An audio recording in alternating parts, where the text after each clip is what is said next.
Dubai. I am Krishma, your host for today, and I'm really glad to have the opportunity to enjoy your company throughout this event. I would like to introduce you all to my co-host Jason, who will be joining us today for the event. Jason, we have you here.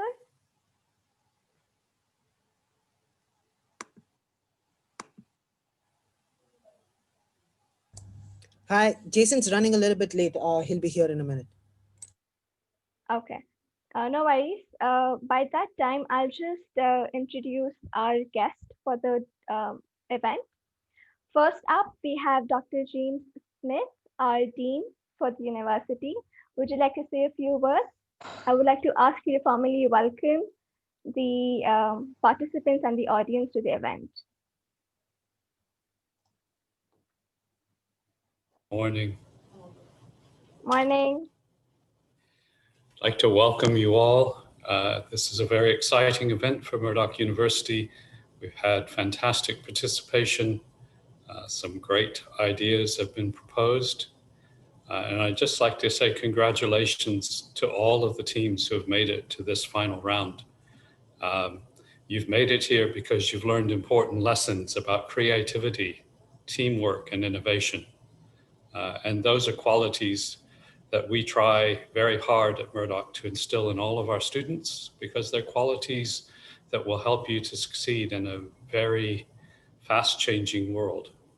So well done just for getting to this point. You should be very proud of yourselves.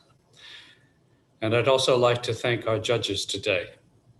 We really appreciate your generosity in sharing with us your time, but also your expertise. It's very important to us that you're willing to come in and be so generous with your time and your knowledge. So thank you very much for joining us today. I just want to finish by wishing all the teams well. I hope you have a fantastic day and you present your projects in the best possible light that you can. And look forward to seeing the outcome later on. No, text Krishna to continue. Text. Thank you.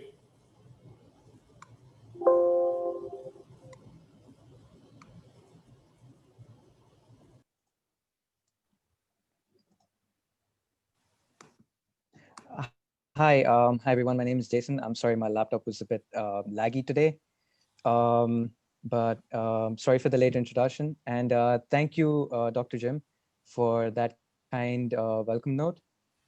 And without further ado, I would like to introduce our other guests for today. And starting off, we have Mark, who is our general manager here at Murdoch. And I would like to ask Mark to formally introduce himself. Thanks, Jason. I don't think the irony of you having tech problems on a day like today is lost to some of us. So it happens to the best of us, my friend. Good morning, everyone. Welcome to what is our inaugural Inter-School Hackathon. We're very, very excited to have you here today.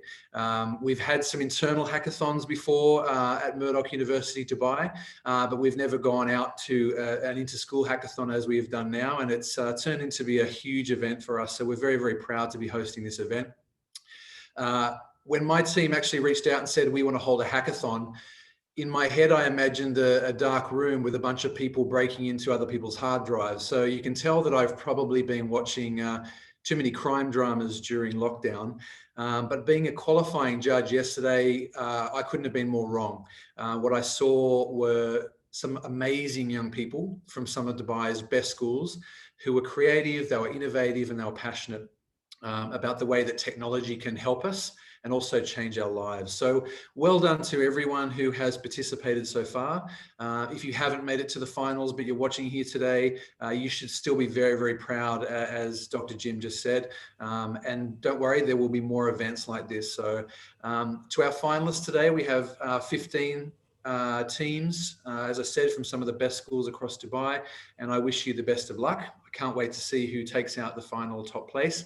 And before I wrap up, just a very big but quick thank you to Meg Manny, who is our school and corporate partnerships manager.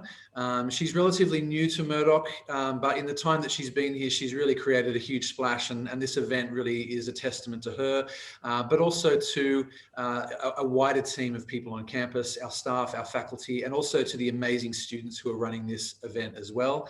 Another event that Meg runs, I'll do a little plug here, is our Mondays at Murdoch webinars.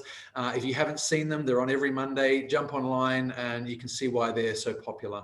And lastly, as Jim said, a huge thank you to our esteemed judges today. I think you have a very tough job ahead of you. So I'll just say good luck. Thank you so much, Mark, for the welcome. And as Mark introduced, our next guests are also our organizers for this very event. And we have Mega, we have Manuja, and Abu Bakr. So if you guys would like to turn on your cameras and just wave hi, so as to introduce all of us to yourselves. Hi, everyone. Most of you already know me, and thank you so much for your kind words, Mark. And thank you, everyone, especially to the judges to make it here. And all the best to all the teams.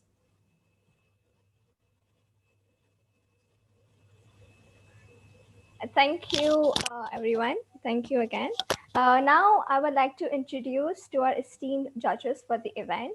I would like to ask them to say a few words while I introduce them as well. First up, we have Pankaj Savara, Commissioner, Government of Western Australia, Dubai. Pankaj, would you like to say a few words?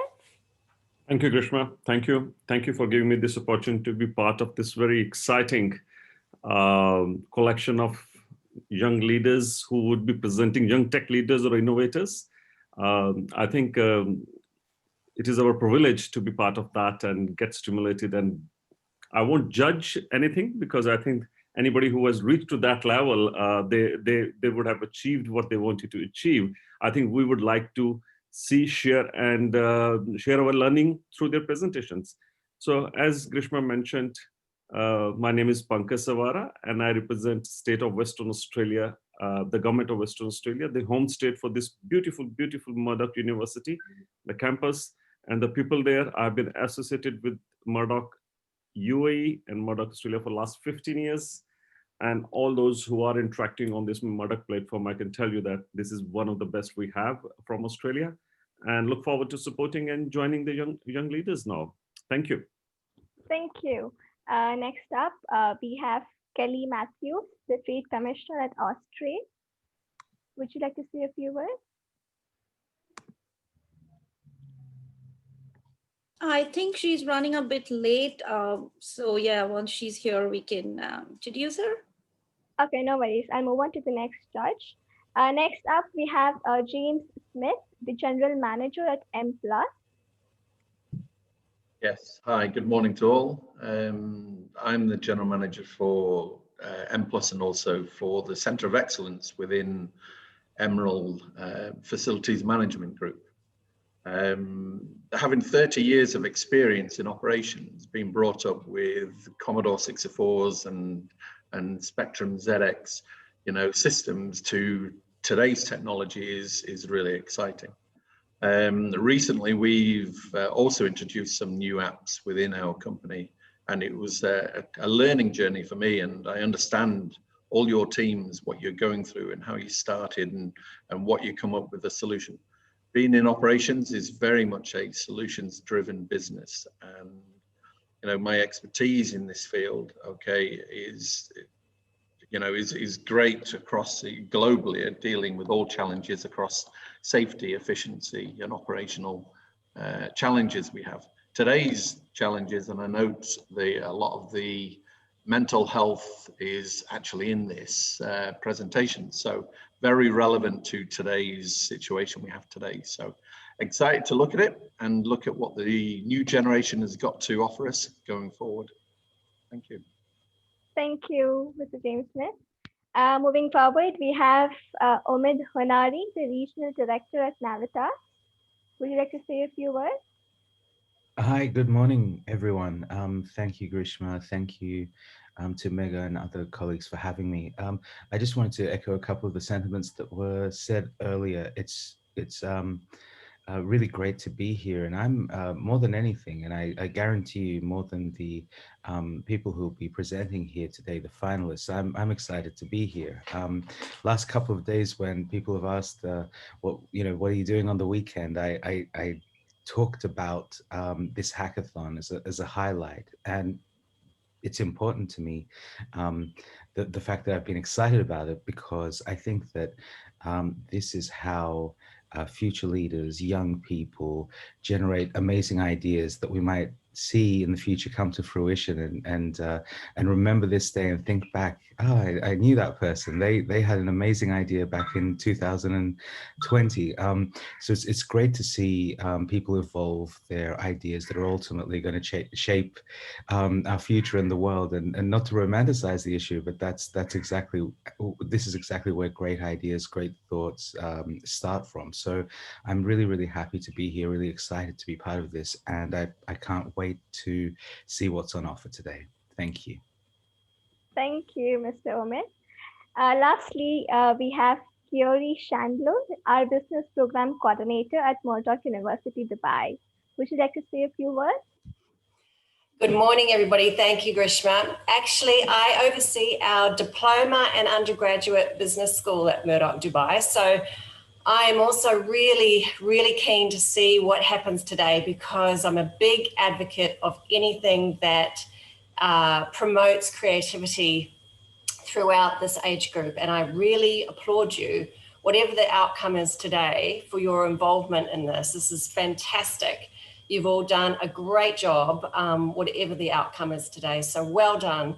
And I'm just really looking forward to seeing your ideas and to sharing your entrepreneurial spirit. So good luck today, and thank you for letting us be a part of your ideas and your creativity.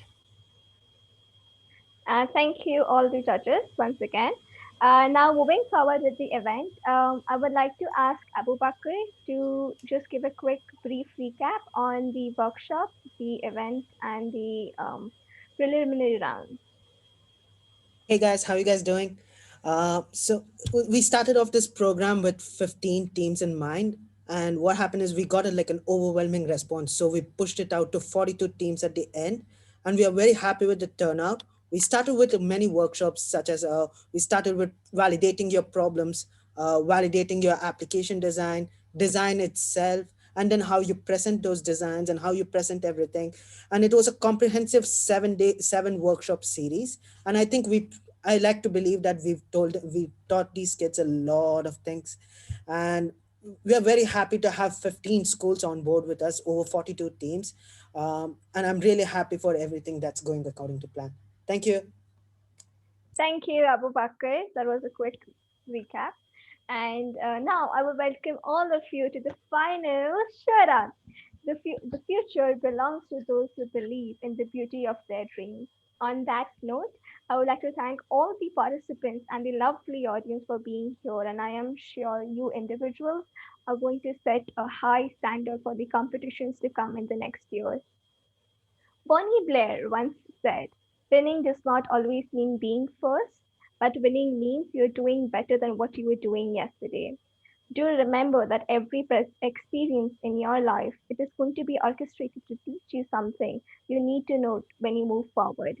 Now, before we jump into the presentations, let's go over the rules that the participants need to follow for their presentations. I am sure you guys already know the drill, but just to remind you once again, first up, we have you will be given 4 minutes to present your prototype, followed by 3 minutes for a quick Q&A by the judges. It is also recommended for all the teams to have a timer next to them when they're presenting, so that you don't go over the suggested limit. You will receive a sound cue from our end at the end of 4 minutes. Although you will be given an additional 30 seconds over the time limit as grace, so that you can so that you can wrap up whatever you are doing before we cut you off eventually and ask you to stop, or we might simply have to mute you at that point. Yes, and if there is a tie between the winner teams, the team with whoever has use the time given to them in an efficient way and appropriately, that is going to be taken into consideration while declaring the winning team. And hence, it is advised for all of you to stay within the time limit. And a few other details following that. After every five presentations, we will be taking a quick break of 2 minutes as a refresher break for everyone. And it is advised to all the teams to be prepared beforehand with all your presentation materials. So there's a smooth transition and no, like we do not have any glitches in between. On that note, I wish you every success and look forward to the results of this hackathon. Let the final showdown begin.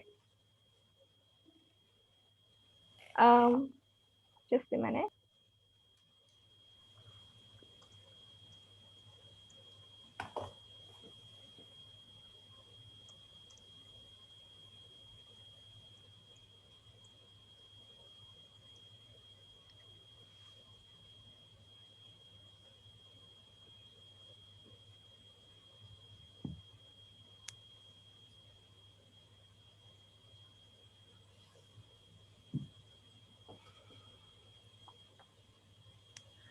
So basically, while Grishma finishes up her stuff, let's start off with the first team that would be presenting for today.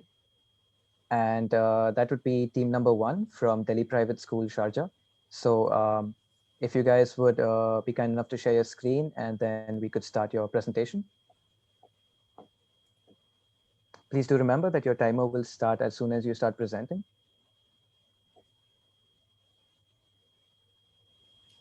Sorry, but according to the list we got yesterday, we're team 1 and we're from the Biogem Private. All right, all right. I'm sorry, I think I do need to update my list. Well, in that case, apologies for that. And would you please be kind enough to start? Yeah, sure. Do we need screen sharing enabled?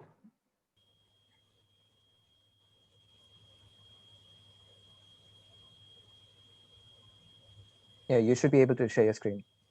All right, thank you.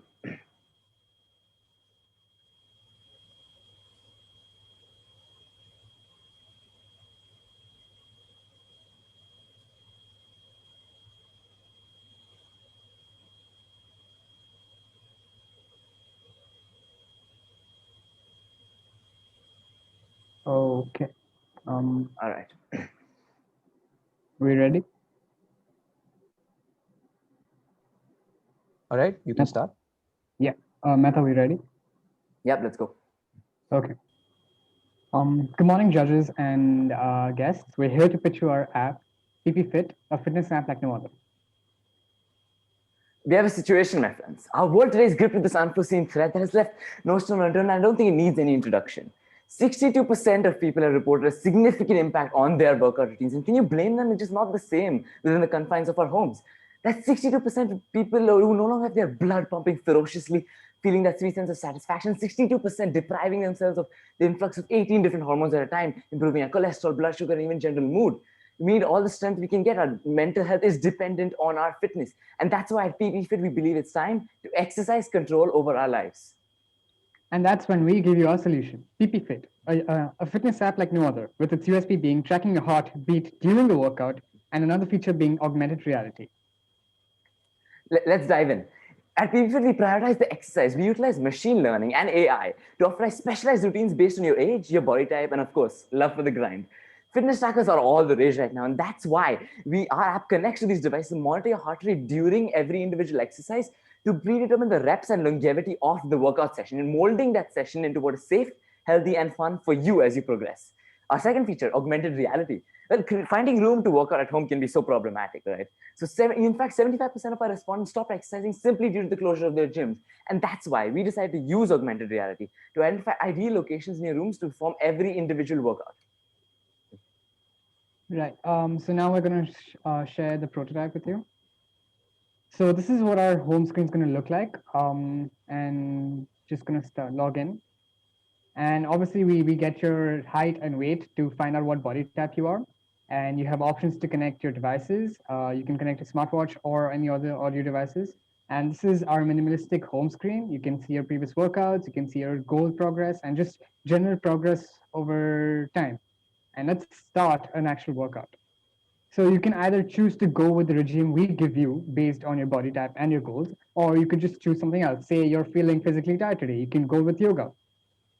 So this is how a workout looks like. You've got the timer here and you've got your workout here. Now, supposing your BPM was higher than we'd expect, this workout would actually be cut down as Meta suggested.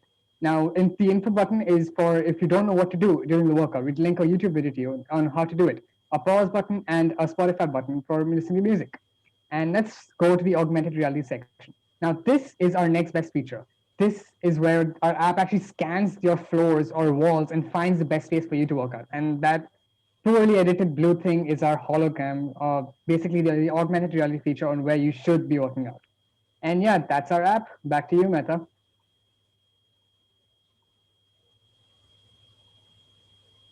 Uh, Okay, so what makes our app different? We have a simple UI, we have machine learning and an AI run program, manual entry of data, as well as customized workouts. We've done our research, and from what we've seen, out of 124 respondents spanning across our friends, our family, everybody in our school, we've seen that 75% claim that the design and layout affect their choice in fitness apps. 51% already possess devices like smartwatch that we can be used in concordance with our application. And according to all of that research conducted, people in the older demographic shy away from these fitness apps with complex interfaces. Everybody shies away from the apps with simply fixed and general routines and the lack of a personal touch. And that's why at PPFit, we want to create an interface that the user connects with. It's easy to use, customizable, and serves to accommodate their strengths, weaknesses, and thirst for a challenge. Here's a few recommendations from our consumers. Let's move on. Right. So what went into our branding? We went with dark mode based on public demand, and we went with pastel blue, a theme of fitness, and pastel blue, a theme of hard work, and pastel green, a theme of commitment. And when you combine together, you get yellow, which is a theme of happiness. Right. What are going to be future features? A Spotify integration, a social platform to promote friendly competition between users, and a nutritional knowledge base from a professional nutritionist.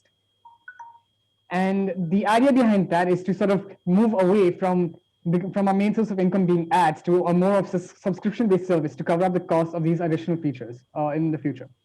And it all depends on the growth of the actual app. We've done the research, guys, and nearly 100% of our respondents claim that they would be interested in an app that offers the service that we do. But you know what? More than anything else, it works because it's a projection of our user. Their lifestyles, their diets, their habits, their preferences, they're all channeled into every push-up, into every sit-up, every plank to maximize their health, fitness, and ultimately happiness during these tough times. And we know with PPFit, we can get through this together. Thank you for listening. We will now take questions. Thank you, Team 1. Judges, we are open to questions for them. If I may start with first. Yes, yes. Thank you. It was great. I could see that efforts have gone into it. Tell me, when you said that your market research 100% indicated that there is a demand. So what was the criteria of market research? What was the sample size for that? And So how did you conduct that? So we sent out a Google form to like people in our school, to our family, and we got like nearly like 124 responses for that. And from all age groups, we sent it to parents, relatives, as well as friends in our own age range. And basically, we wanted to see if, and we also conducted some competitor analysis, and we can assure you that there is no app on either the Play Store or the iOS Store that doesn't basically track your heartbeat during a workout and then change your workout if needed. Thank you. So not only are we pushing you to work out harder if you've gotten used to the workout, but also we're sort of making it safe and preventing risks of strokes if you're working out too intensively. And who is your target market for this? Our target market right now is anyone who wants to work out, especially during these times for people who want to work out at home, but they don't have the appropriate space, or they don't know what to do in order to get fit. So yeah, our targeted market is anyone who wants to get into the fitness regime.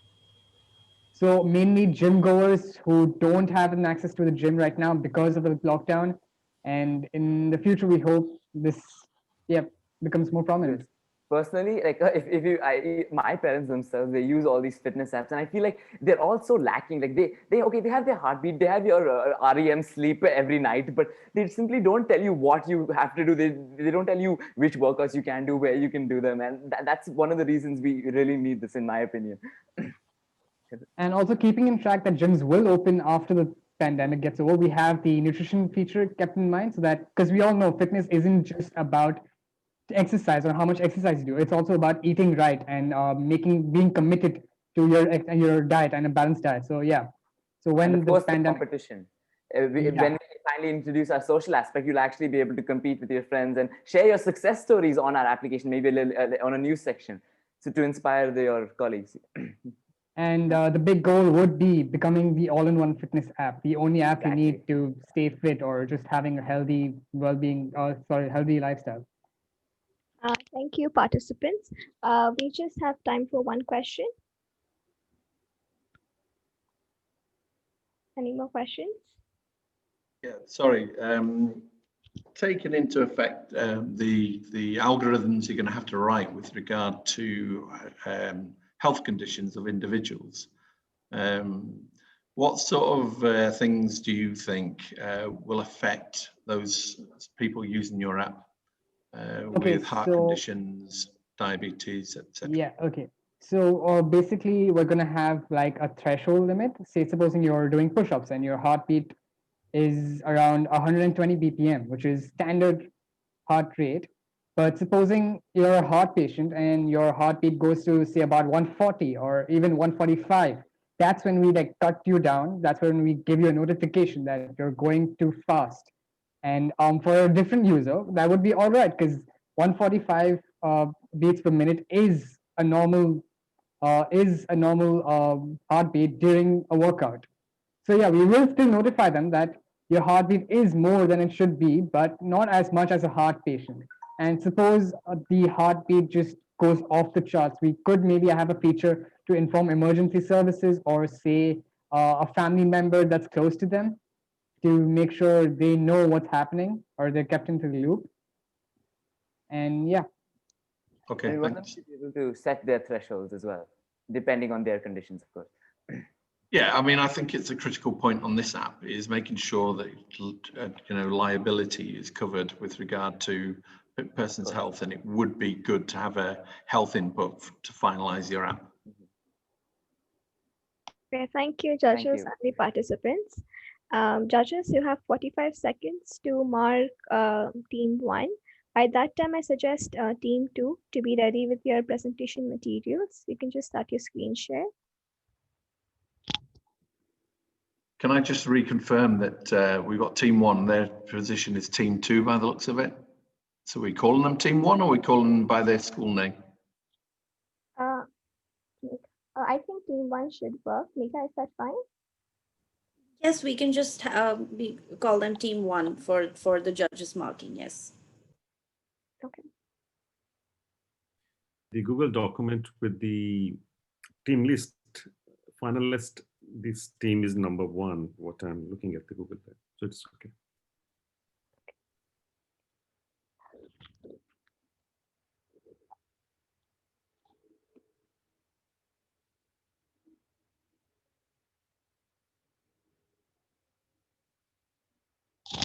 Okay, moving on. Next, we have Team 2 from GEMS Millennium School, Sharjah, coming up with the theme fitness. Team 2, your time starts now. Did you ever have something that stopped you from getting fit? Well, it's not going to happen now because we have found the ideal solution for all those of you who felt that way. Good afternoon, judges and finalists. We are students from Pristine Private School, and we worked as a team on a project to solve a fitness-related issue, and soon we'll get into the details of it. My teammate Hosseina will take the lead from here.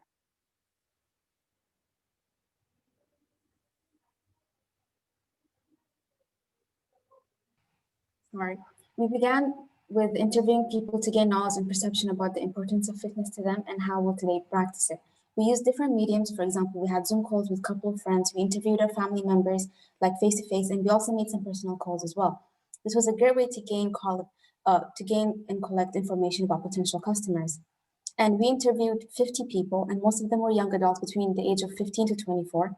And most of them said they regularly exercise. But when we asked them why they don't exercise every day, they said that it was due to a lack of motivation and laziness.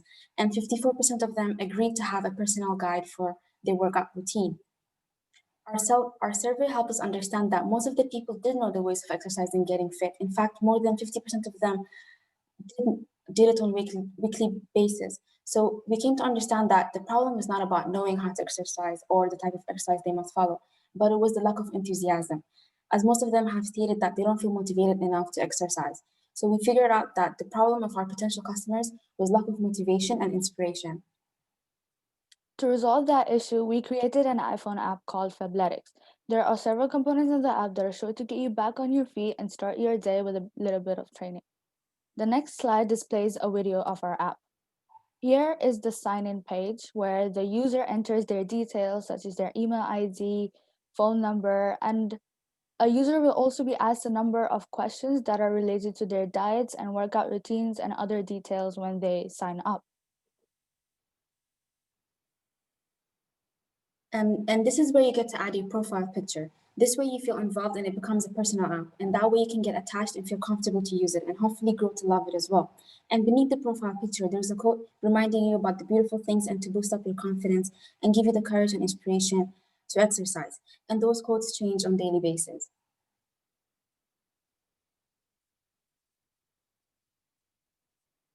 And you can also you can also scan your fingerprint for details such as heartbeat and weight.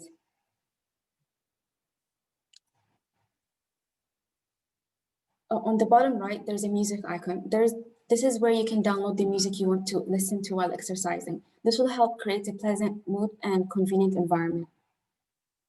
So games tend to get us all excited, don't they? Anyway, we decided to include exercising in our app as a game. Users would have to do certain exercises, and once they finish those, they will move on to the next level. The game can be accessed by clicking on the progress button from the profile page. What excites them to do so is that Pac-Man would constantly be chasing them. If they keep up with the drills, they would not have to worry about being eaten by Pac-Man and having to start all over from the beginning. There is also a leaderboard where registered users can compete with each other. They earn gems and coins from the game that they could use to redeem vouchers for sports equipment and gym memberships at the end of each game event. So that sort of keeps them going because there are rewards to earn. This is, however, a minimum number of exercise a user can do per day in our app to not potentially hurt themselves. That part depends on the details they have entered. So lastly is the settings page. Here are a lot of in-app settings a user can modify based on their preferences. You must have noticed the colors on our logo. Let me tell you, those colors actually show how people from different communities can come together and work on achieving one goal on one platform. They also have different meanings that are displayed here. Our slogan, One Goal, One Passion Fitness, reminds users what our aim is and what they are working towards.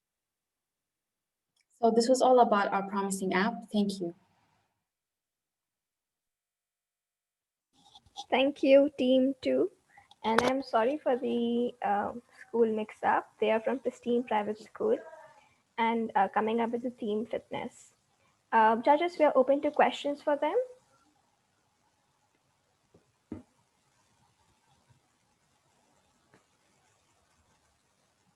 Any questions for Team 2? I've got one. Thank you for the presentation. Really interesting stuff. If you, and this is open to whoever would like to take it, if you had to deliver, an elevator pitch, you had, just a few seconds to sell this idea to someone, how would you summarize all the points of difference and all the benefits of your particular product? If you had, 10 seconds to pitch it, how would you bring about all the elements that you touched in your presentation down to one singular point or one summary?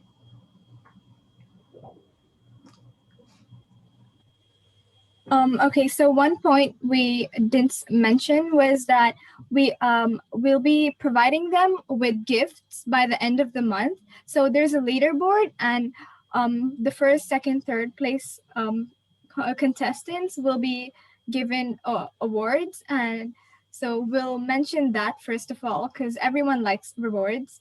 And then we'll also tell them how we can solve the simplest problems like having no equipment, no space, and no motivation just through this app. I have a question, ladies. Thank you so much for your presentation. I found it enjoyable. My question is simply, how did you come up with the name Fabletics? Fabletics. If you notice, the words fabletics actually has the words athletics in it. So, Okay. so that sort of, we think this is a good name because that automatically gives users the idea of what the app is about, since it is pretty obvious how it relates to the word athletics. So that's why. Okay. Obvious, but not obvious. Okay, good. Yeah. Thank you.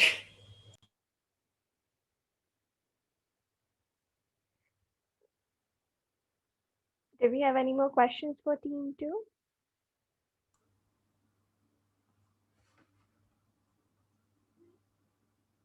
Okay, that should be it. Thank you, team 2. Before we move on to team 3, we have our final guest, final judge welcomed here. We have Kelly Matthews, the Trade Commissioner at Austrade. Hi, Kelly. Would you like to say a few words? Good morning. I'd love to say a few words. Hello, everyone. My name is Kelly Matthews. I'm the Trade Commissioner here in the United Arab Emirates. I'm delighted to be part of this inter-school hackathon today because innovation is such a big part of what I do every day.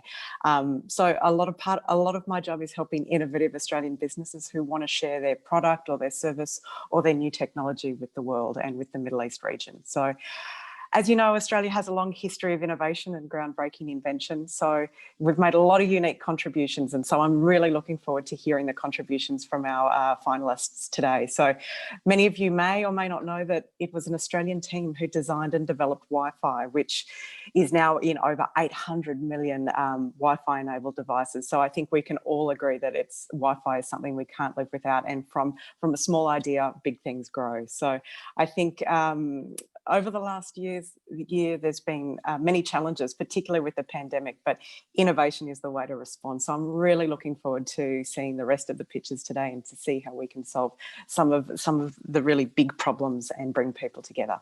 Thanks very much. Thank you, Kelly. Judges, if you're done with the marking, I would like to call upon Team 3 from GEMS Millennium School, Sharjah, coming up with the theme Commerce. Team 3, are you ready? Yeah, we're ready. Okay, could you please start sharing your screen? And your time starts now. A very good morning to the esteemed judges and our fellow panelists. The QRC team will now present Quick Retail Cart, or QR Cart for short, shopping made simple. 26 years ago, QR codes were starting to be implemented, and arguably one of the most useful means of condensing vast amounts of information into a surprisingly small 2x2 centimeter square. Our app works towards elevating the combination of technology and shopping by using QR codes to purchase items or gather information about it at the press of a button and tackle real-world issues with regards to health, safety, finance, and more.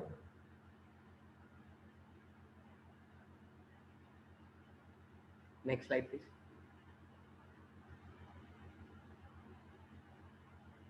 Why did we create QR card? The main issues we aim to tackle with this application is COVID-19, time management, and allergies. Starting off with COVID-19. The formidable COVID-19 virus has given rise to a large number of adverse effects, including, but not limited to, customers' refrainment towards touching, holding, or carrying products, uncertainty in visiting crowded shopping centers or retail stores, unavailability of certain products due to lack of them being imported or them being out of stock. Food allergies. Recently, our classmate Arjun, who was allergic to peanuts, got sick after he ate a chocolate that he did not know contained peanuts, which inspired us to implement features in our app to diminish the chances of irritation and intolerance towards these reactions caused largely due to the following reasons: lack of knowledge regarding allergies and what causes their aggravation, ignorance towards knowing the ingredients used in products and edibles, lack of knowledge on how to go about the preparation of a dish or product. 1 in every 4 individuals suffer from food allergies and end up aggravating them due to the reasons mentioned earlier. According to the data collected by US Census, the average person 15 or older spends about 10 hours shopping for consumer goods per week. 10 hours. That accounts to nearly a month per year.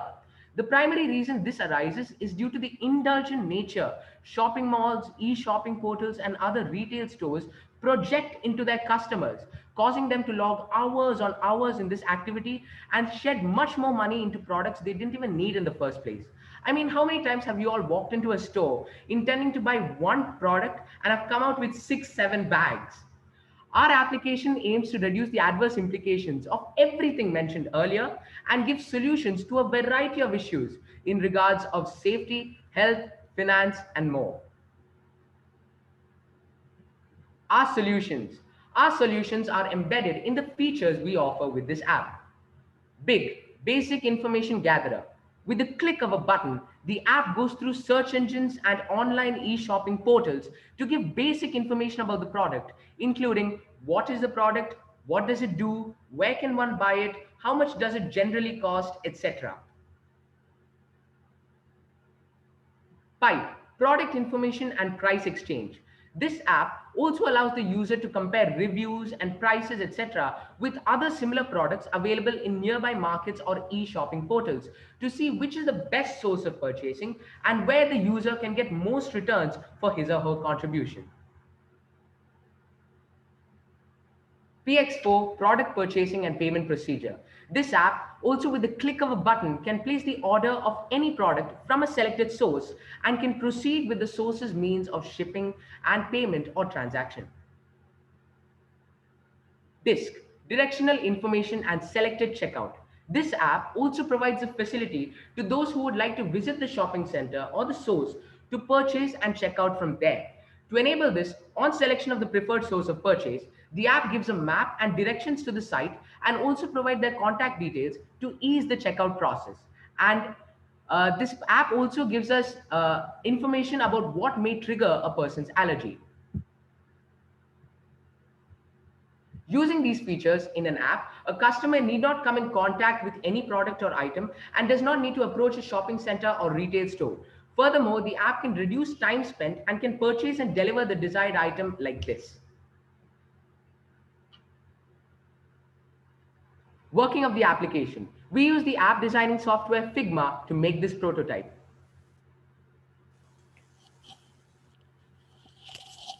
This is our Team 3, you just have 30 seconds to wrap up. Yes. Next slide. Here you can see the mobile app. Next. We also like to market our application with a website, a professionally designed website. Using this feature, you need not come in contact with any product, you need not approach any shopping center, and it can also drastically reduce health hazards and can reduce time spent in your mobile applications and deliver any desired item with ease. Thank you for your time. Thank you, Team 3. We are open to questions for Team 3.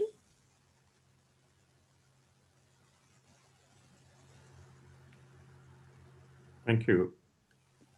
Great work. I could see that a lot of existing apps around duplicating or crowded with this type of services. So how do you, Vishnunand, make sure that people are attracted to your app and it has a much advanced or much user-friendly features comparing many other apps available by multinationals or by the big players, and how you make sure that they are adding your app is more relevant to the customer base? Thank you. Thank you for that question, respected judge. Our unique features elevate us and our brand above others. We offer you the best service, information, and deals for your favorite products, all free of cost. We also incorporate recommendations and suggestions from our valuable customers and review it frequently over periods of 2 to 3 months. Thank you.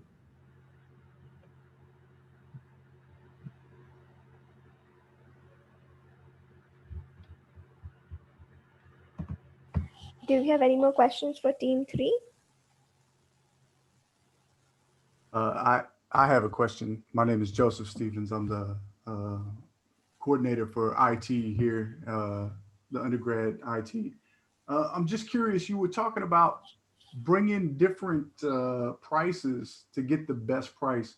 How did you decide, or how will you get the best price? How would you select the best price? Thank you for that question, respected judge. Our application goes through various different e-shopping portals and existing local markets and retail stores to see which store has a discount, which store has the most competitive and least prices for products, and where are the reviews and overall product quality the best. This enables us to implement this in our application, and therefore the customer can see where he or she would like to buy this product from and where he or she will get the most returns for his or her contribution. I noticed on a lot of your products, you indicated delivery. If I'm looking at multiple items, okay, have you looked at the bringing that together from one shop, okay, rather than have multiple deliveries for potentially what you're looking for? So if I'm a household owner, I'm going to buy potentially, quite a lot of items. Okay, so how do you look at that challenge of finding the right shop as well as the right price and delivery? So we act as middlemen services. We look at where we can get the products, the prices, and where is the best source of purchasing them. And we bring them to the center and then ship them to the site. We don't necessarily have to bring them in from different stores, as that may actually increase pollution and create adverse effects. We act as, like I said earlier, middlemen services, and we want to bring you the products that you desire with ease from the sources that you choose. And we can do that because of our because of the facilities that we have already mentioned, such as disk and pipe in the presentation. Will my other fellow panelists would like to talk about that? Or Yeah, and also on top of that, I'm sorry to cut you off, but this is time about it. This will be the last question we're taking. So team judges, you have time to mark team 3, 45 seconds. And by that time, I want team 4 to be ready with your presentation materials. thank you, judges. Thank you, panelists. Thank you, team 3, once again.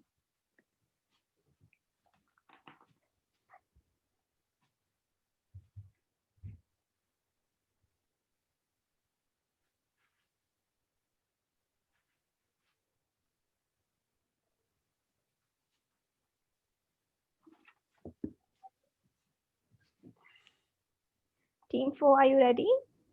Just give me 1 second. Can you see the screen? Yes, we can see your screen and we can hear you as well. Yeah, okay. I can Okay, start. thank you. Just a second. I'll just introduce you guys. We have team 4 from Private International School, Abu Dhabi, with the theme Mental Health, and your time starts now. Hi, good morning to everyone present here. We are the Guardians, and today we present to you the future of mental health technologies. Welcome to our application, Sentinel. So Sentinel is your mental health guardian. We have 4 key features. Number 1, we work on a freemium license, meaning you're free to use our app, but you can upgrade for premium features. We are cross-platform, so you do not have to worry about where you need to install the app, as we are working from Android to macOS. We have a built-in journal, just like many other apps, but what makes us unique is our chatbot, which works on a machine learning algorithm to detect emotions from your journal. We also have a mood tracker, which works on 4 different emotions and it keeps track of your day. So what are the things that I'm going to discuss about in this PPT? First, our target audience, the key issues faced by them, then the prototype development and how we aim to make money. So our target audience, we are not living in a dream world where we hope to make this app for each and everyone. We are here to help a specific group of people, that is between the ages of 18 and 30. And the reason for choosing this age group is quite simple. The brains of young adults are under constant development, and this makes them extremely vulnerable to mental health issues. According to recent studies and surveys, 14% of all recorded mental health cases were in this age group between 18 to 30.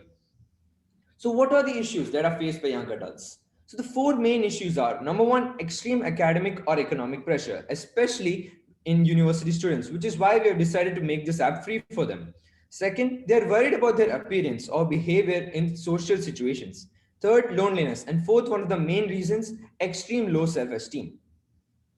Now, this is a bar graph that shows something very simple. If you look at the bar graph, you'll see that the highest height is for 18 to 25, showing that the maximum chance for major depressive episodes is for people between the ages of 18 and 25.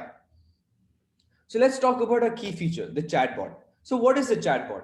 So we decided that in the COVID pandemic, people cannot afford journal therapy sessions every now and then. So we decided to make our own virtual therapist. So what you can talk with the chatbot at any time of the day, and it will ask you different questions that are not pre-generated, but made every day with our canine machine learning algorithms.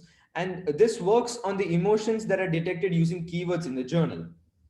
So this is just a glimpse of Sentinel, and my colleague will show you the app in detail. So what is our pricing plan? We have three pricing plans. Number one, a bundle package. This is specially designed for therapists to manage their clientele and interact with their clients.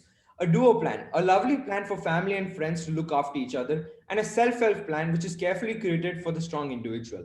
Now Akil will show the app. I'd like to request Soham to present the prototype so I can give you a gist of what the prototype is like. So here we can see we have a login screen, and it also gives you the option to create a new account. Yeah, it allows you to create your new account. When you go to the main page, this is what our dashboard looks like. So this is the main home screen. As you can see, the main two things about our prototype is the mood and the journal, which Soham discussed about. Next. So also something else that we've included is the ability to talk to your therapist directly. You can find therapists who have registered on the app.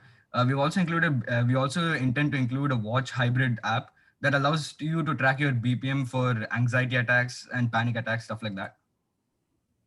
So this is what our journal looks like. It's a standard journal, but what our machine learning algorithm does is it takes out certain keywords. Like you can see over here, it says really impressed. So then it's a positive experience for the patient. So it's able to deduce that, okay, this was a good experience for them. So yeah, you see the word best over there, and it's a positive experience for them. So this is our chatbot. The chatbot we decided to name Sentinel. We chose the name Sentinel because it means, in usual terms, it means a soldier who's standing guard. But in our terms, it means someone who's taking care of you and standing guard for you. So our chatbot is called Sentinel. You can see he asks you questions just like how a normal therapist would. He asks you how you feel today. Why didn't you feel the same way yesterday? What was bothering you? And most of therapy works with self-help and self-realization. So that's what a chatbot aims to do. So this is another screen for getting into the app. This is a premium. This is a premium feature. You can book and schedule your appointments with the paid version of the app. This is what the dashboard looks like in the premium feature. And this is how you book your appointment.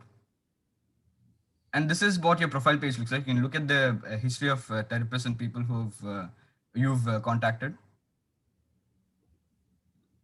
Yeah. Hi, I'm one of the designers as well as the business analyst for this app. I have conducted interviews with my psychology teacher and school counselor, friends, and family for deciding the features of this app. I'd also conducted market research in terms of the type of apps that are available at this point of time. And as a result, I have found that our app is truly one of the best in the field, whether it be in terms of design or features available, because our app is made from the perspective of the patients rather than that of the therapist. Thank you. Yes. And when it comes to mental health, no precaution is ever too much. You need a guardian to help you and protect you, and we are here to serve you. Thank you. Thank you, team 4. Your time is up.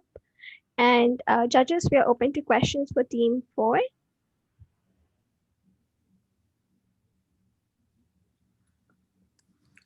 I think this team has picked up very important subject, mental health, which I think in the last 12 months in particular, and the generation and the target audience they picked up is fantastic. But my question is, it's great. It looks all fine, but how to attract the target audience? It is mental health situation is something which people are not happy to share, make it public, and get attention from others. So how do you see that target audience come to your app and get registered? What is the incentive or what is the comfort they have?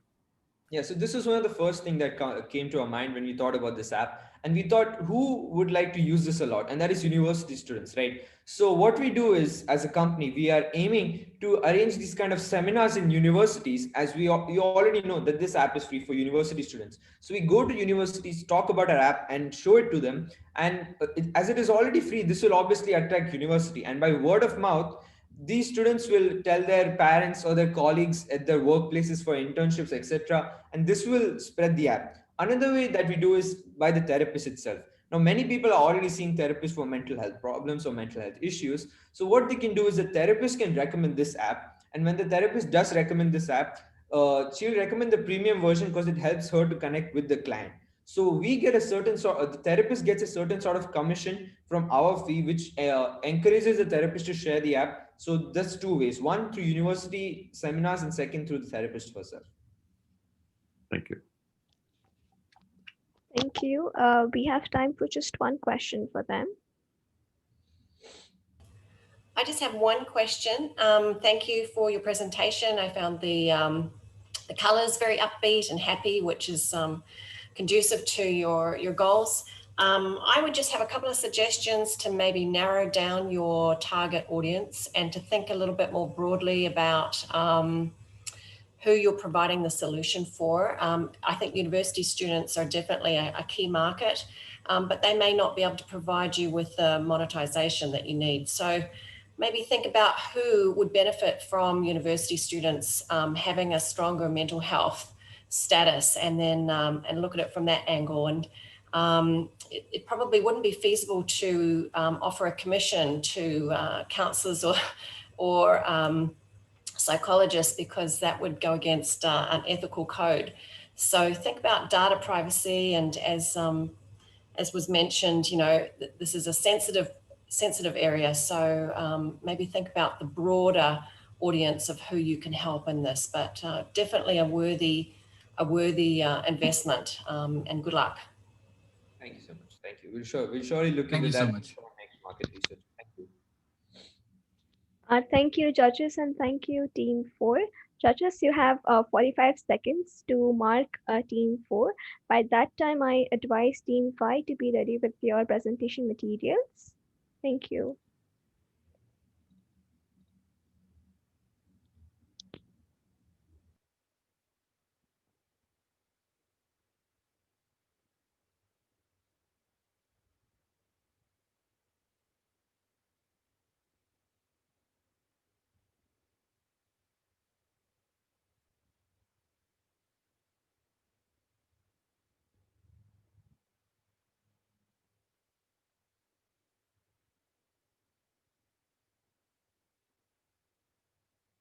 Team 5, are you ready? Yeah, we can start.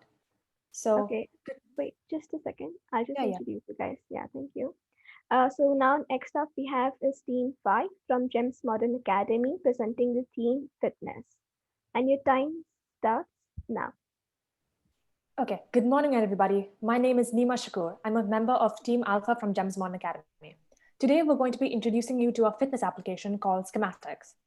So there are many fitness applications currently existing which aren't motivating for users, as they really don't engage or push the users to exercise regularly. They fail to create a habit without which one really cannot continue to exercise and give their best.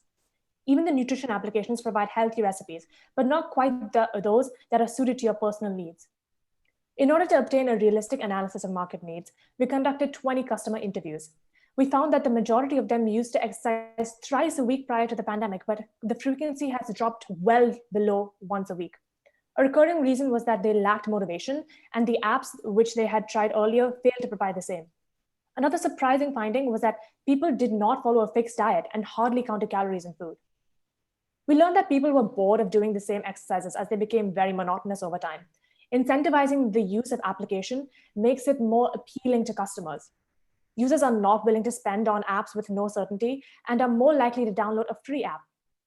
Apps with a large database of recipes are overwhelming. Thus, an app which displays recipes based on users' interests would perform far better. Based on our takeaways, our objectives going into this application include engagement, motivation, nutrition, and improving user socialization. The target audience will be young adults and teenagers. With this pandemic underway, these are the two groups that have been most affected. They are the working members of society, busy with school and work, and a lot of it has been seamlessly transitioned to online platforms, so they're quite fatigued by the end of the day and have done near no physical work. Now, moving on to our solution. What was the last software you were hooked on that wasn't a social media application? I bet it was a game. We have designed an application in order to overcome the previously stated problems in an innovative manner by incorporating general exercise routines in a story-based game. Now we're going to open up our application template. The application opens up to the sign up page where the user can sign up using their email ID. Next, we navigate to the home page. Here, the users can play the game, create their character, view their progress, and toggle with their settings. For better personalization, users can choose the gender of their avatar. Upon doing so, they will be directed to their respective character pages. In addition to general character appearance, we ask the user for specific details in order to improve the user experience and customize the exercises provided to them through the story-based game. Moving on to the progress page, it monitors the user's adventure and overall health attributes in order to present to the user an accurate calculation of the net calories gained or lost during the course of the week. Not only will the exercise in the app be taken into consideration, but the user will be asked about their general lifestyle to provide precision to the estimation. The food log opens to a page with food the user has previously eaten, arranged according to the date and type of meal. While most applications provide bland recipes that deter users, a unique feature that our application's nutrition page has that it allows users to find healthier versions of traditionally decadent meals. Other verified users of schematics can upload their meal plans from which, using a machine learning algorithm, the application maneuvers through the user's food log, selects recurring meals that the user gravitates towards, and displays healthier versions of those meals on a feed for easy access. Additionally, the filter allows the user to enter their food allergies, if any, so the application won't suggest those food items. Upon selecting play from the menu, the user will be given the option to either play individually or with a friend virtually by selecting between single player or multiplayer. If the user chooses to play individually, this is the screen they will be greeted by. The very crux of our application is the gameplay itself. Users will have access to a variety of stories, each encapsulating various levels or chapters, which require the user to partake in exertive exercises for completion. In order to ensure honesty and accuracy, the user will play with their cameras on, which will detect their motion and both record as well as suggest rectifications. The chapters will progress with increasing difficulty as the user gains agility through experience. We also accommodate a multiplayer mode wherein the users can play with their friends or really anyone who's online at that moment to play the game simultaneously. Finally, we have our settings page where the users can control their game experience. That about sums our project. Thank you for listening. Thank you, Team 5. Judges, we are open to questions for Team 5. If I may, I'd love to ask a question. Thank you so much for your presentation. I know, and I think it was really great, and it's also good to see sort of the problem statement around people's motivation. Could you give me a sense of, you mentioned in your presentation that there were, there are a number of other fitness and motivation applications. How do you see this one being different? How would you explain it to someone in a sort of elevator pitch? Why is this application different to many of the applications around fitness and motivation on the market today? This app is different because it's a game. It's not an exercising routine. The thing with the other applications that I've tried, because I'm trying to lose weight, is that they just give you like, okay, do reps of these, or like, do push-ups or like curl ups or something like that. And just throughout it, your mind becomes numb, and maybe you're listening to music, and throughout it all, it's just not fun. Why would you want to do something if it's not fun? So we've created a game similar to maybe if you've played The Legend of Zelda Breath of the Wild, if you played Mario Odyssey, it follows through a story. There's something to look forward to when you're exercising. There are tasks to be completed. You compete with other people. It's not just exercising anymore.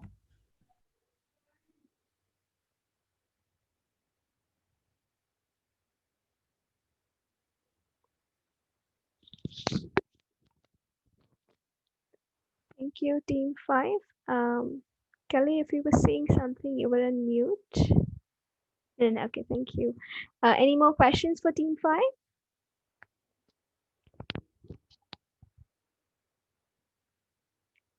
Okay, that sums it.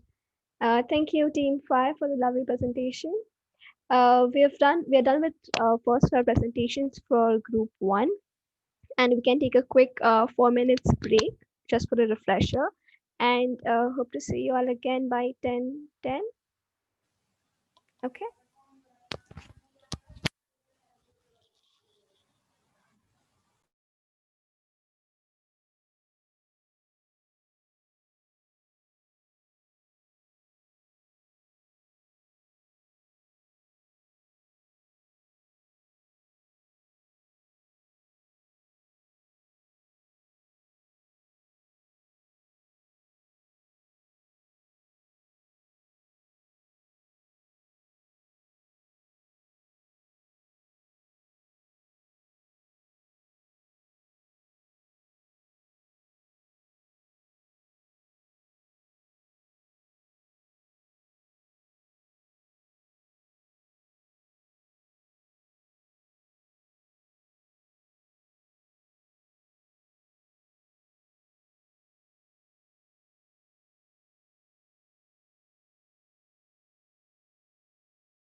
Hi, everybody. I hope that was a good breather for all the participants and the judges and the attendees as well. I would like to welcome all of you back. And so far we've had 5 groups present already, and they've already set quite a high bar, I would say. those were some wonderful presentations. And so moving on, we have group number 6 from GEMS Wellington Academy, uh, who will present on the theme mental health. So if team 6 could start with presenting their screen.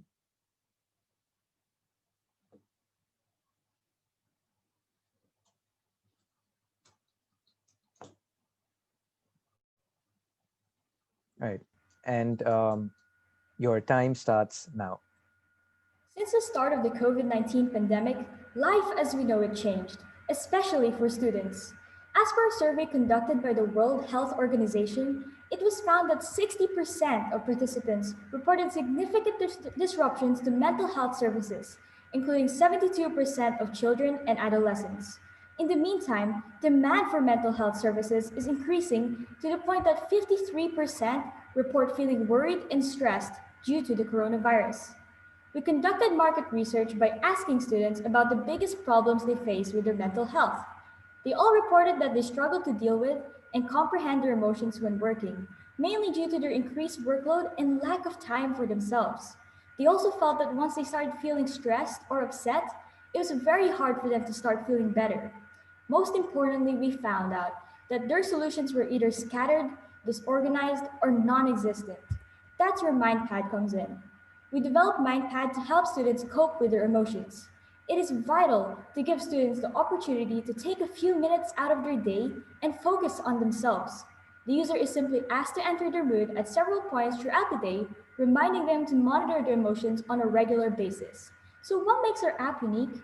Well, MindPad offers tailored solutions to help users improve or maintain their moods, such as articles and mental health exercises. It also helps keep the user engaged by providing personalized content. Now, here's Zafa for a brief demonstration. Thank you, Bo. So when we move to the app, the first thing the user is greeted with is with a sign in or sign up screen. Once the user has created an account and signed into our app, they're greeted with the home screen. Now, this has a few features on it. Here you can see our user, John Doe, has set some personal goals for himself for meditation and journaling. He's also logged in for 9 days consecutively, shown by this 9-day streak here. They're then presented with the option to log their emotions. Once they click on this button, it guides them to a page where they can move sliders to define the current mood that they're in. Once they submit that data, we use it to present to them articles and journals and methods to keep to either improve their mood or sustain their current mood. They can also move to the graph page, which is a visual representation of their mood and how it's been throughout the week or throughout the day. So here we can see that throughout the week, the happiness and the sadness has varied, whereas all the other emotions have stayed quite the same. And here we can check how happiness has changed throughout the day. We can also move to the calendar screen. This shows us the daily average mood. Green represents a good mood, orange represents an okay mood, and red represents a bad mood. This can help us identify whether the user is showing signs of depression or bipolar disorders if their mood constantly is changing.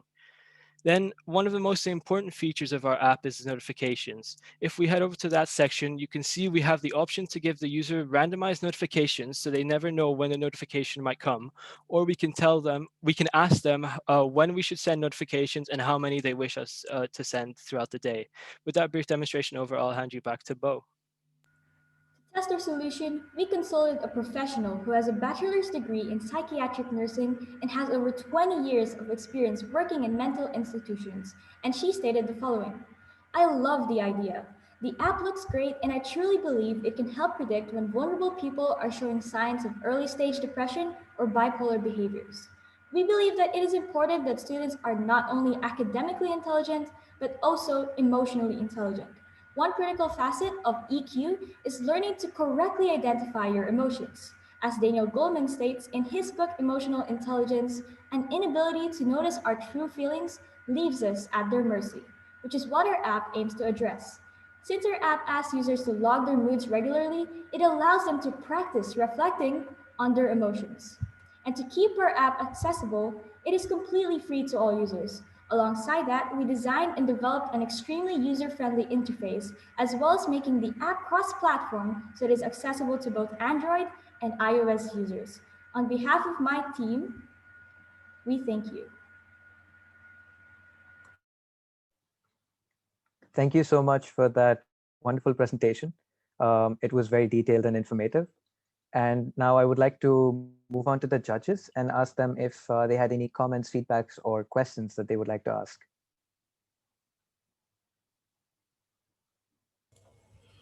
I had one, Jason. Thank you for that presentation. I found it really enjoyable, and I loved your graphics and clarity.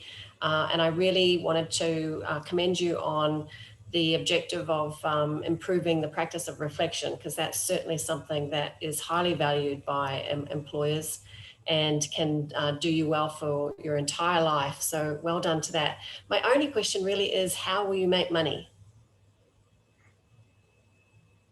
So we're prepared to offer a premium feature within our app, which gives the user access to additional features such as interactive games or brain games and puzzles that can help improve their mood and their cognitive strength. Because to have a strong and healthy brain, you need to have cognitive strength as well.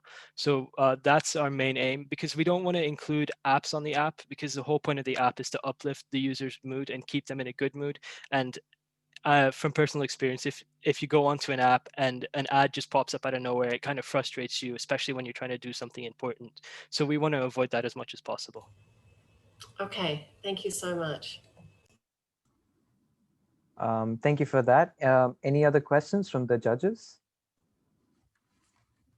Yeah, thank you very much for that presentation. It was really nice, really spot on. One of the questions that I had was, I noticed that in one of the screens you had privacy policies about the data. This is you're talking about logging moods, and it's a fantastic idea to keep track of these kind of things. But where will the data live, and how will you deal with this issue of the privacy? Okay, so what we came up with is that we would store the data locally on the user's device, and it can't be accessed by any of the actual admin staff. However, we will have backup servers in case of any data loss from the user, which still can only be accessed by the highest admin staff within the business. And then if the user does lose data, they can request to access that data back from our servers, so that we can keep a general track of what the users are feeling, but we can't alter their data or use it to do anything of bad intent. Thank you. All right, thank you so much. That was quite a nice Q&A round. And judges, you have about 45 seconds to complete marking the team, after which we shall move on to team number 7. Thank you, team 6.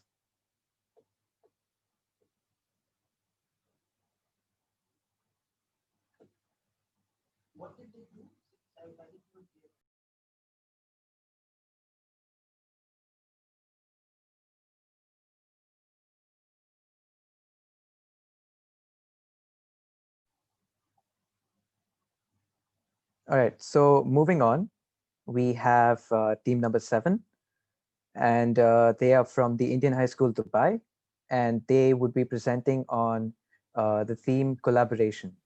So if team 7, you can take it away. Yes, thank you. Good morning, esteemed judges and guests. We present to you OK Collab.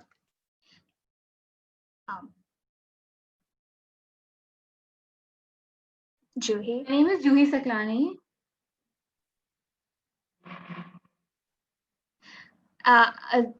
There's Amna Said Moiz, and I'm Rashida Akhtar, and we are students at the Indian High School. Now, we know our customers. We know that schools have been subscribing to various collaboration apps in order to find the one that suits them. So we have interviewed some of our teachers and got to know some of their problems, and we hope that our app can solve them.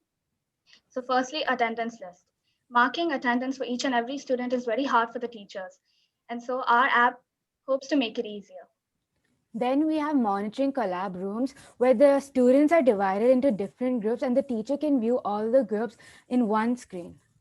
Then we have the collab board where the students can do different tasks all together so that the teacher knows what progress is going on. The next is safe room. One of the major concerns showed by the teachers was that they don't know if students are actually paying attention, if there's academic honesty going in the other side. So this safe room will solve that problem. The explanation will be done in prototype. The next is storage cloud. Another concern shown was that when there are so many assignments, the teacher are not able to store it in the laptop and it just makes the device slow every single time. So storage cloud will help us with that, this feature in our app. The next is presentation. We are giving you two different types of presentation, share screen and virtual background. The teacher can share her computer screen or give a 3D model of the virtual background as a virtual background. Now let's take a look at our show you prototype.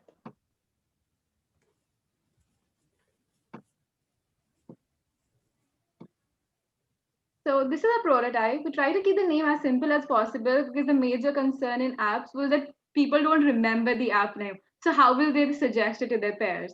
So we gave it a simple name with a hand gesture so you can remember it with the hand gesture. The next is we're giving you sign in, login, or try a free meeting. So sign up, you get all different names. You can sign up with it. Now we're giving you two options, basic and advanced. Now, while we were interviewing the teacher, we realized that children who are, the teachers are teaching very young students, first grade, second grade, they don't need many features because the student end up doing something different than what they're supposed to. They'll start unmuting, they'll start screen sharing, they'll put something weird in their background. It just caused some disturbance in the class. So we try to eliminate that problem and also giving you a free version in the basic column. The advanced will have few premium features which are paid, which will be how we'll earn. So this is the advanced. And then here, let's look at the advanced. Now we give you the attendance list. Here you can create your already class. The teacher knows who all are present and absent. Saves time. Time is money at the end of the day. So it saves time. You can start an individual meeting with just a link. This is 11 form A, the class we have from. So this is how the meeting will look, the basic meeting. You'll be provided with basic features. Here it's how it will be shown who left, who entered, storage and meeting, and the other features are over here. So the first one is the collaboration room where the students are divided into different groups. The second is tally, where the teacher can check if the student is paying attention. So she'll just put a simple quiz. Another concern we got to know from interviews is the teacher needs to switch between different apps to take quiz, one app to do anything, other app. So this, she can take a quiz after anything. Next is the attendance list where the teacher can mark present or absent for the students, and when the meeting ends, it will automatically be stored. It will be stored in the OK Collab storage, and it will also include the timestamp, that is when the student enters or leaves the meeting. Then is the presentation, which can be done through screen sharing or through a green screen for providing easier understanding of concepts. Then there's a safe room and recording button. Now just give you how it looks. This is how the collaborative room will look. So here the students are divided into different groups, and then to maintain decency and decorum, the host can assign like a co-host for each group, which has limited functions such as muting and screen sharing. And also you can, like, the host can record each group separately and also use collaborative boards. This is how the tally will look. The teacher can check who all answered, how many answered, and A is the right, but C has more votes. So the teacher knows that children are not paying attention during the class. Thank you. Well, that's time, and that was quite perfect. It was on dot. So I would like to thank you for the presentation, and I would like to move on to the judges and ask if they have any questions about this or any comments. Could see the clearly target audience are for your app teachers. Have you taken feedback from teachers? Is it this proper solution is offered against the teacher's problem, or it was just you perceive that, for example, the students are not paying attention and teacher would like to know who are the students and all other aspects? So where this idea is validated? Now we are having a school and online based, but except that we know the problems, we still took interviews to know a clear idea of what's happening. So teachers should she showed that she can't store the storage. There's so many worksheets and files. So we know that the cloud storage will help that, because at the same time the teacher told that when she used Teams, apps like Teams, it has its own disadvantages, but the cloud feature in it is just exceptional. She loves that feature. So we thought we'll take that good feature and put it in our app. So she does not have to switch between apps. Because she told us she has to switch between Google Classroom, Slack, Zoom, Teams, so many apps, Kahoot, all of them are in her laptop and she can't control of them.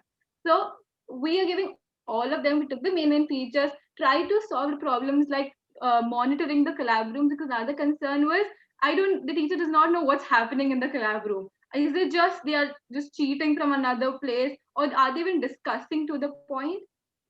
She does not know what's happening in the collab rooms. So we provide the feature, oh, you can look through the collab rooms. So few of the features we try to take the good points, put it in our app, in one app, and then solve few problems at the same time. Thank you. That was great. Thank Do we have any other questions from the panel? Yes. Obviously, the pandemic we all hope will end soon. But obviously, this is a short-term solution to deal with the short-term situation today. How do you see this being a long-lasting product offered to potentially schools or universities, and developing this for longevity and allow remote classwork on on private studies and or free study lessons, etc.? Okay. So basically, till the pandemic is there, we hope our app will flourish and it will be the best. But in longer run, if the online classes stop and if we get to meet our friends face to face, we believe this app will be used for distance. Like for businesses, we gave the feature of virtual background. So the businesses can show the graph like a person, a delegate sitting from one side of the world can contact the other person, other place. Like if I want a specific or educational stream that is being provided by a college in India, maybe a place that I cannot access due to transport issues or anything. My family is here. I don't want to go all the way till there. I believe my app will give me the advantage that I can get education from any part of the world. I can have an online visual education at the same time. Businesses can use it to discuss, and we can have more interconnected global village with this app. So this will be how it will be used in future. We expect it to be used like this. Okay, thanks. All right, thank you. Unfortunately, that's time for time up for the Q&A round. And judges, you have 45 seconds to complete your marking for this group's presentation. Thank you, group number 7, for your presentation. And I would request group 8 to be prepared with their stuff.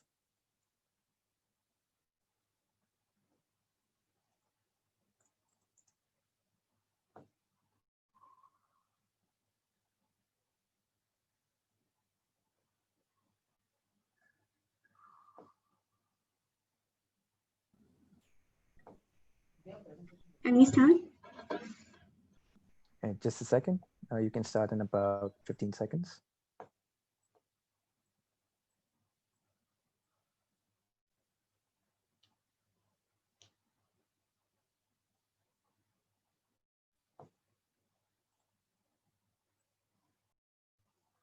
All right, group 8, so before you start, let me just introduce you guys. So this is group number 8 from Delhi Private School, Dubai, and they would be presenting on the topic mental health. And team 8, your time starts now. Good morning, ladies and gentlemen. My name is Janisha and my teammates are Siddhant, Sana and Tamanna. We will be presenting a prototype of our app, Take a Break, designed to promote mental health and overall well-being. Just like when you pull the brakes on your cycle when you're going too fast, our app reminds you to take a break from a fast-paced lifestyle. This app not only reminds you to take a break, but gives you a goal, such as drinking a glass of water or doing an exercise, to make your precious breaks as efficient as they can be. It provides the user goals or tasks to choose from, each relating to one of the 8 dimensions of wellness. To motivate users, there are rewards in the form of badges or hearts to unlock new themes. We conducted a customer survey, and out of 33 respondents, we found that most people often found themselves saying that they want to do something but quickly forget about it, or lose motivation and they found it hard to find balance between work and taking out time for themselves. In addition, most were not using productivity or related apps. While there are a plethora of productivity apps on the market, we have analyzed their general strengths and weaknesses based on the customer survey we conducted.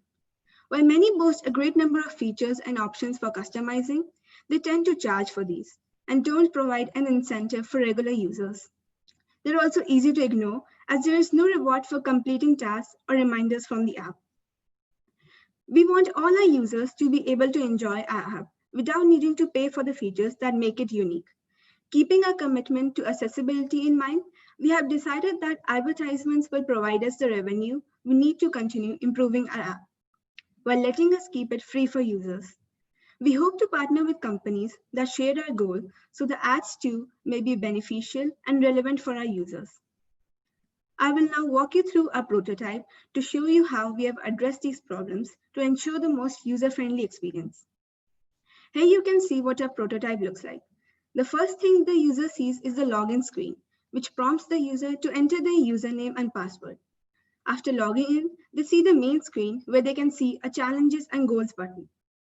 Once they click on the challenges button, the user can see the goals given by the app to complete, and clicking on the goals button will show the goals they have entered.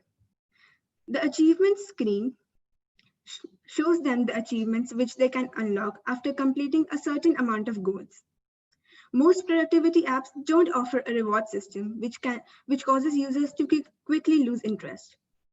Inside of that, we have added themes which can let the user change the appearance of the app. From the shop, limited seasonal themes can be bought with hearts, our in-app currency, which can be obtained by gaining achievements. The help and FAQ screen is for the user support. In case they have any queries, they can refer to the help and FAQ section. While entering a goal, the user will see these screens, and the About Us section gives information about the app's purpose and our team.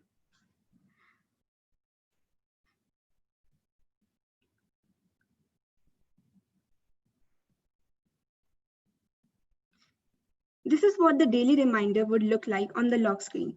Users can customize what time they want to receive the reminders at. That brings us to the end of our presentation. If you have any question, feel free to ask now, and we'll do our best to answer them. Thank you. Thank you so much for that presentation. It was quite wonderful. And now I would now like to open the mic to the panelists if they have any questions or comments. Hello, it's Kelly here. If possible, I'd love to ask the team, thank you so much for your presentation. I'm really interested in, obviously, the customer surveys that you completed as part of this. Could you give me a sense of what demographic you would be targeting with this particular app?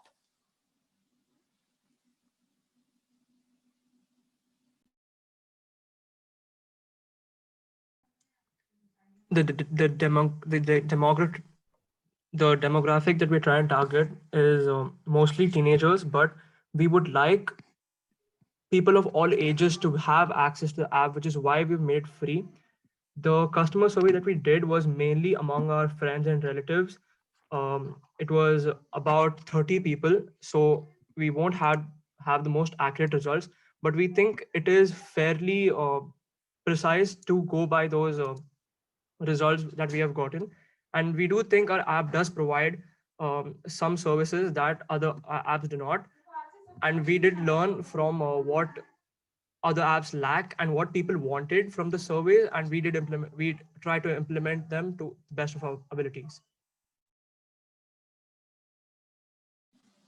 Thanks very much. Thank you for that. I would like to ask if there's any more questions from the judges for our presenters.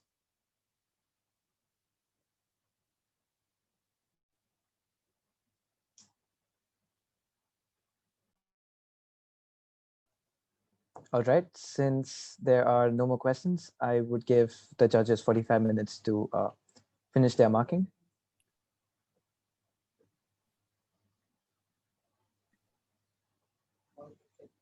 45 seconds, sorry.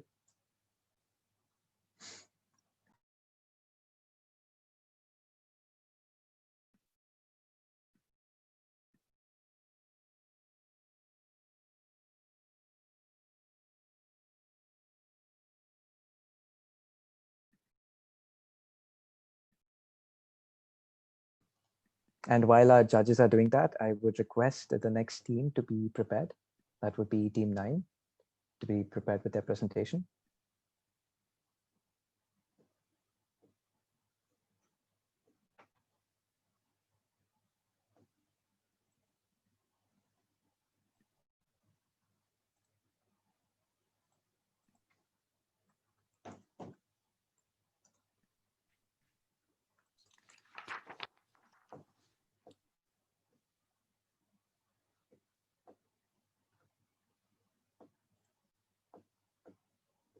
All right. Um, so next up, we have Team 9 from Delhi Private School, Sharjah, and they will be presenting on the theme commerce. I wish you guys all the very best, and take it away. Thank you. Do you ever go out and find supermarket brochures lying all around on the floor, or just end up spending much more than you thought you were going to at the grocery? Well, that's exactly why we're here. Good morning, everybody. We are Team Totem presenting to you our app, Swivel. So the key problem our app addresses is that small-scale businesses find it hard to invest in brochures due to financial constraints. In addition to that, buyers waste time going to multiple stores for no use. And as we all know, producing paper brochures is detrimental for the environment. Our target audience is you, the people that buy groceries, and local businesses that want to thrive without having to spend their resources. Our app provides solutions to the problems listed earlier. We provide a platform for the grocers to create and publish brochures on the app for customers to see. Customers can see whether products are available or not from the comfort of their own homes. We also have a QR code generator for store owners. Customers can scan the QR code to see the brochures and download it as well. Well, I could stand here and tell you about how our app works, but that would be rather boring, I'd say. Instead, I could show you myself using the prototype we made.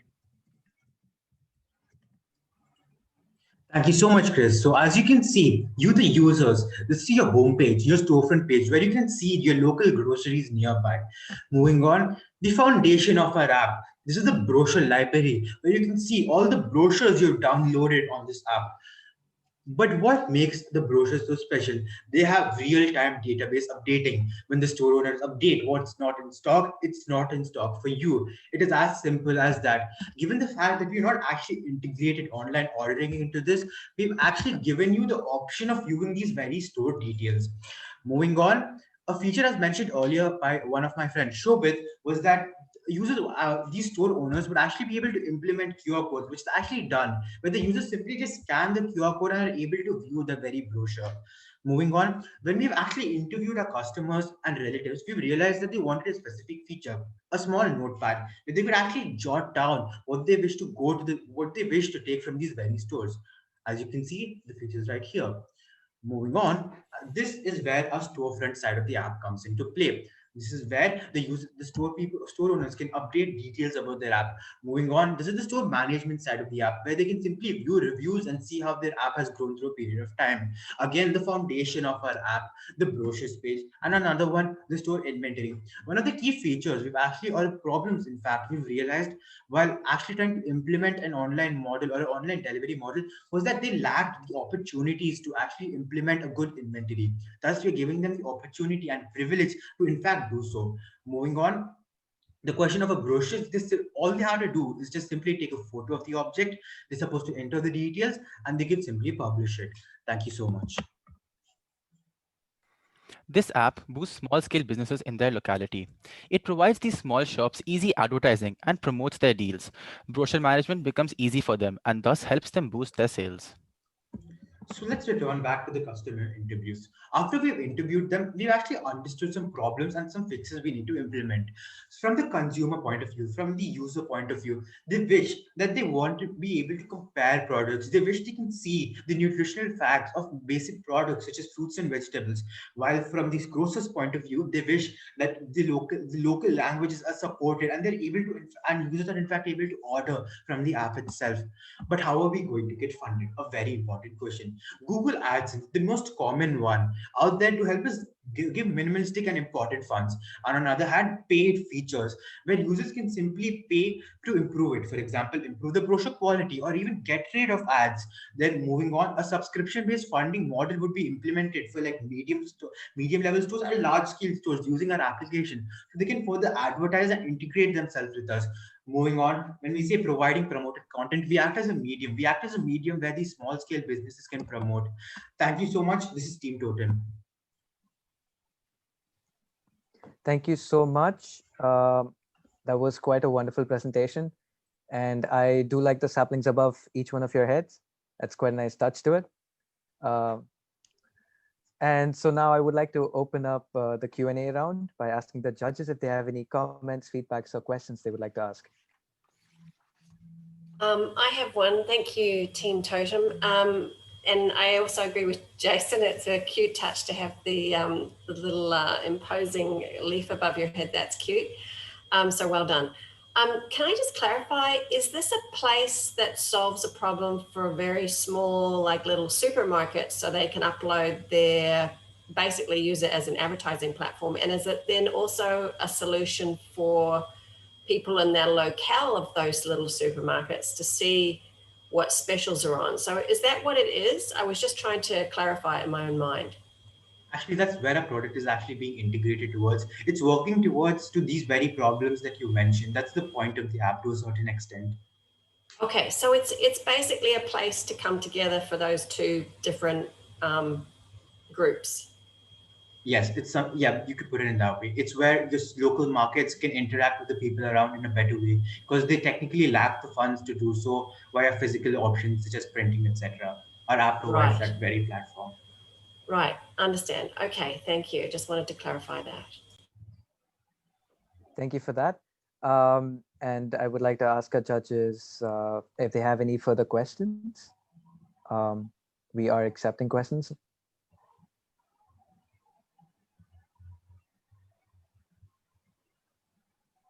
Sorry, I was on mute. That's okay. This is very much like the InstaShop app that we have at the moment. I like the idea with regard to stopping the leaflets coming through my door continuously. But how do you really differ from the InstaShop to what you're offering there?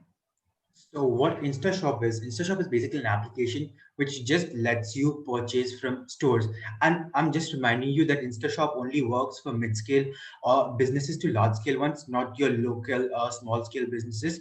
So our app integrates them, and InstaShop does not provide brochures. It does not provide an opportunity to improve your inventory management. Our app provides all of that. It works as a platform from the smallest of businesses to the largest of ones.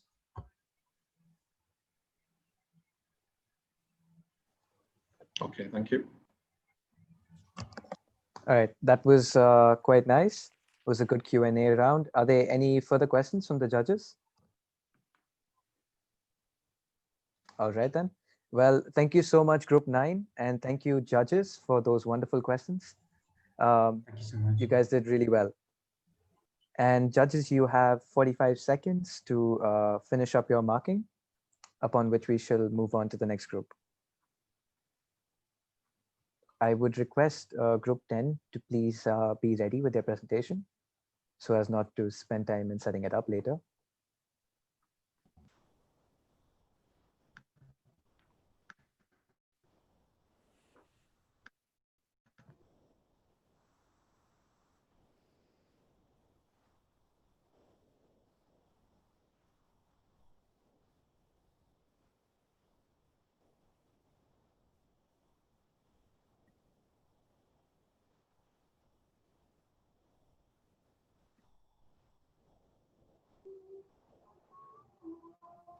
All right. So to introduce Group 10, they are from the Australian International School, and they would be presenting on the topic mental health. So Group 10, you can take it away. I'd like to say before I start that for some reason my camera isn't working while I'm presenting, so I'm sorry for that. Yeah. So May I now begin? Yep, your time starts now. So my name is Marina, and I'm from the Australian International School in Sharjah, and I'll be presenting the application WiseNet, the network for the wise.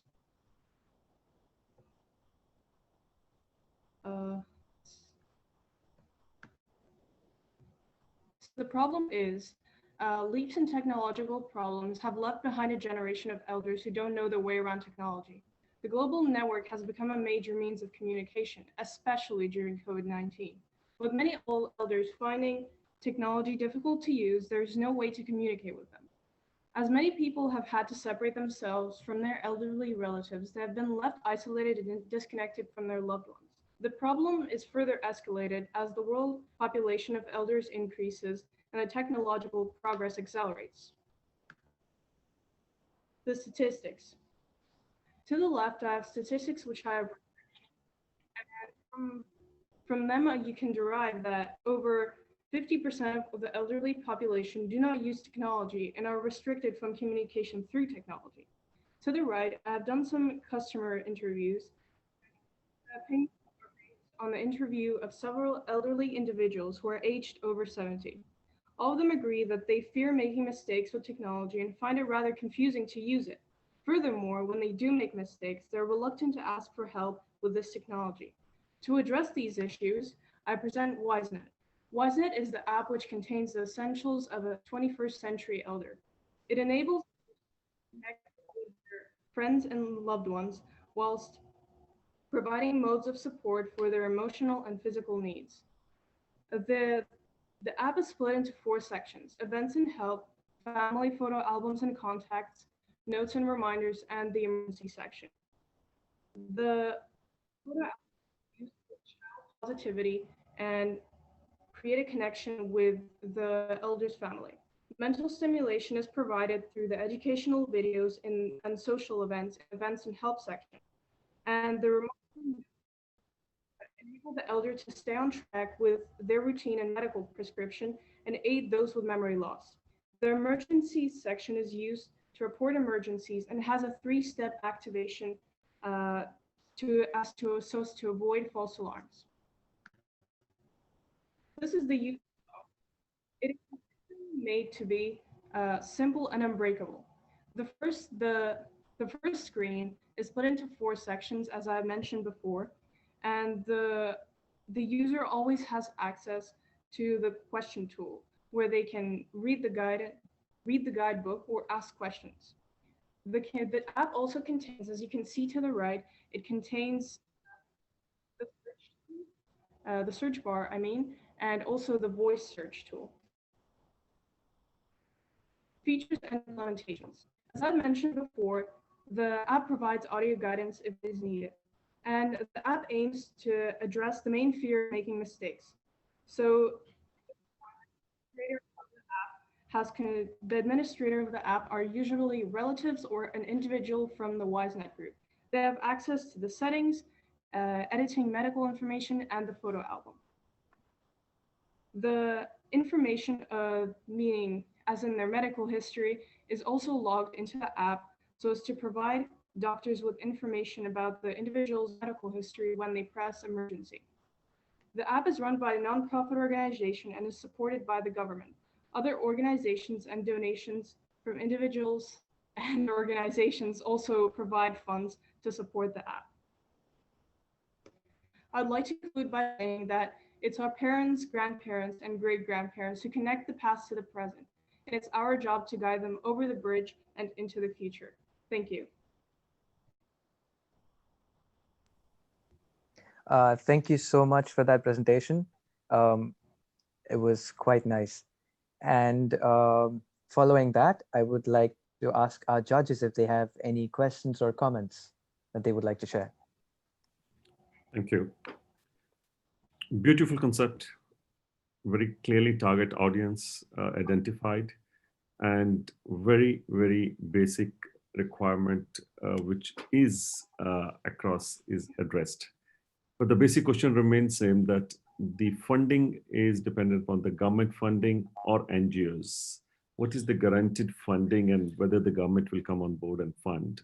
Because the funding is not there, the whole concept will be difficult to take off. So how do you secure, how you are comfortable that it will happen? Well, as I said before, I'm hoping that it will be promoted by other organizations who are concerned with this issue. And I just, I'm reluctant to to implement advertising and making it paid because it should be a service that should be available to everyone, all others. And frankly, advertising would be quite distracting for them, considering that pop-up ads and all of those things. So it would defeat the purpose of the app being simplicity. Absolutely. Thank you. Thank you for that. As our judge pointed out, simplicity is the best. And so I would like to ask if any of our other judges had any comments, points they would like to share, or any questions. Yeah, Mona, it's Kiri Chandler here. I just wanted to also say I found it a really nice approach and certainly something that recognises a very valuable component of society. So well done for recognising and supporting that. And I'm sure the economic side could be worked out through sort of some collective thinking and you know, a hybrid model of some sort. So I would stick to your guns in terms of avoiding an advertising approach. But, and I also wanted to say that the simplicity of it was a key component. I thought was a successful area because, you know, that is the need of the market that you're trying to serve. And the colors and everything were good and well chosen. And I think that it's a very good thing to pursue. So well done. Thank you very much. We do have time for one more comment or question that. Yes, Marina, thank you. I really like the simplicity of the app. I remember trying to, gosh, I hope she doesn't see this. I remember trying to teach my mother how to use an iPhone so we can communicate through means other than phone calls while I'm living in the UAE. And one of the biggest inhibiting things for her, I realized, is as eager as she was to learn, was the complexity of the number of buttons and things. So someone who hasn't sort of grown up with technology will look at a screen with multiple buttons, and she didn't even know sort of comfortably where to find the WhatsApp function, for example. So what I liked from the outset is you laid out the home screen, or the initial screen has sort of 4 things clearly marked: emergency and the other function. So it's sort of very clear and simple. And I think as you pursue this, you should keep that going. It's a really strong feature of your app. My one question, which I'll be very quick about, is where did this idea spring from? What inspired you to develop this idea? Well, the same experiences you had.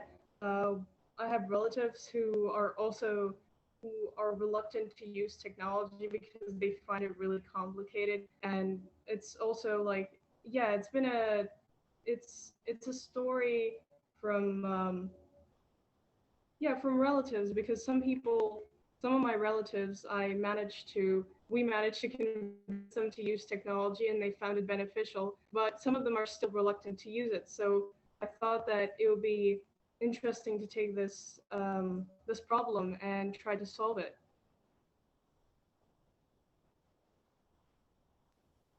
Right. Thank you so much. That was quite a wonderful question and answer round.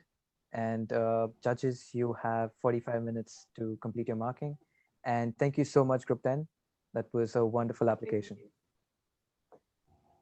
After the judging period, we will be taking a break for some time as a refresher, as a breather. And we would be glad if we could meet back at 11:02 sharply, so that we can pick up with the rest of the presentations. Thank you so much.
Hello, everyone. I hope you all had a good break in between. A quick breather was nice, I feel. Yeah. Is everyone back? Okay. Let's start with our last set of presentations for the day. And first up, we have is Team 11 from Dubai Jam Private School presenting the theme collaboration. Team 11, are you here? Yes, we're here. Okay, good. Can you please start sharing your presentation? So, yeah. Um, are we audible? Can you hear us? Yes, yes. Okay. And your time starts now. Imagine this. You're in high school and the workload is tripling. You need to work with other people on a project as efficiently as possible. What do? Make to-do lists? Zoom? Google Docs? Are you tired of using 5 different softwares to do one task? We present to you Hustle, built on the foundations of simplicity, convenience, and efficiency. Understanding what our market needs is key. This is a short clip from one of our customers. So if there was like all under one roof or an option like that, so I think that would be really helpful. I think that's the first thing I would look for. It primarily sums up what people want, what you want, that is convenience and simplicity. Surveying allowed us to understand that autosave, screen sharing, editing screen, and screen recording were the most important to our customers. Hence, Hustle provides you with those standard features. So, why this product matters or why you should care. Hustle is organized, time saving, simple, all in one, and efficient, thereby better equipping you for your collaborative projects. Listening to various people helped us realize that existing products are either too complex or lack useful features. Along with this, interactive barriers take away the essence of collaboration given that team members can't work as efficiently and freely. First off, you already know that visualizing and communicating is key when you're working with a team. Therefore, Hustle equips you with the advantage of ideating efficiently with a project specific idea board. Another key aspect of collaboration is keeping morales high and being able to check up on what other people are doing. A progress dashboard is a fantastic way to bridge this gap in digital collaboration. By adding notifications with this, team members are equally motivated to be at par with each other and complete tasks quickly. So, after testing out our prototype, we received this input from a customer. A feature that you could add is the ability of adding voice notes or like some sort of audio or video to these tasks that I'm assigning. So we have a tasks and announcements section. So you have the ability to assign tasks and subtasks, along with the added benefit of voice recording and messaging with voice recording to explain what the task is. In case a member missed the conference where the details were discussed, you can also set deadlines, and the checked off task can be seen by the team. In terms of announcements, they're to appear in bold on the main page, and all users are notified of any new updates or announcements. But despite all of this, there is one thing we value above all: time management. Time management is very important, and Hustle helps you manage your time effectively by scheduling time periods where you can do your tasks instead of procrastinating. What else do we offer you? We have a project resource section along with a chat, and most importantly, we have the benefit of having everything in one place. And we are compatible with different devices as well, so you could use it on your phone, laptop, or iPad. And we'll now move on to showing you the prototype. Sarah?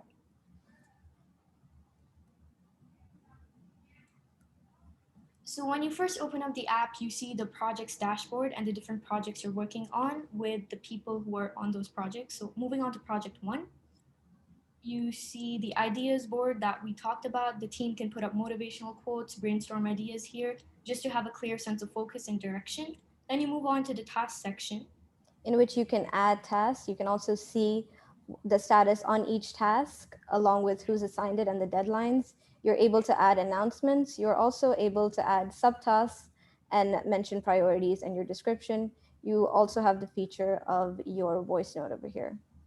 So then you move on to the members section, which is basically for organizational functionality. And each member gets a designated area where they can put up their tasks and what they're working on. And they have the ability to comment on other people's tasks as well. So they can put up a voice message, they can write anything they want. And this basically enhances collaboration digitally.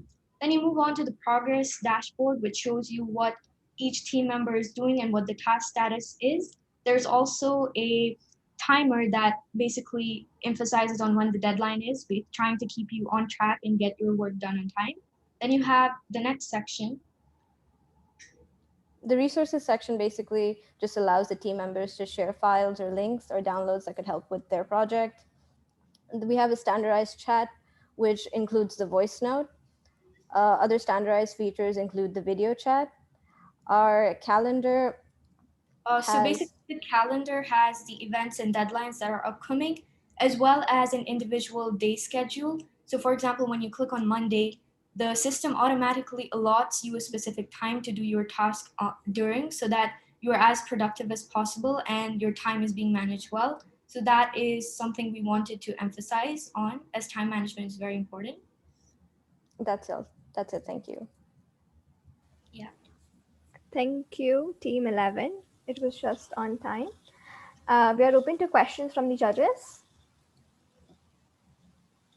And I like the idea of a this sort of platform, okay, in some sort of format similar to what you've got there. I'm not quite 100% sure about the name, because the opposite meaning to hustle would be to be, I suppose, pushed around, or, you know, as an example. The way I would see it is, would this be able to work if you could integrate Project Manager, Microsoft Project Manager, or other platforms, management tools that can push into this app? Have you thought about that? Okay, or are you looking at generate everything from there? We could have an added section of adding different apps to it. However, we decided to keep it as simple as possible and like towards the targeted audience that we have, because we noticed that in like Microsoft Teams as well, you have so much additional functionality where you can add so many other things, which makes the software kind of complex, which is why a lot of people we surveyed were not very comfortable with like using Teams, because you can add so many things and it just makes the process confusing. So we want to limit it to only the specific things that will help you out with your group project. So some apps that students would genuinely need on it, like additions.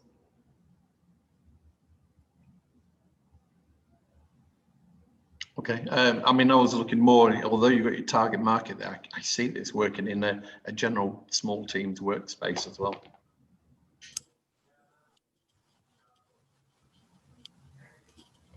Thank you. Any more questions for Team 11?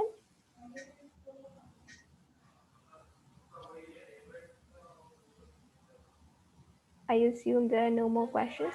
Thank you for the presentation. It was quite good. Judges, you have 45 seconds to mark Team 11 before we move forward to Team 12. I request Team 12 to be ready with your presentation materials.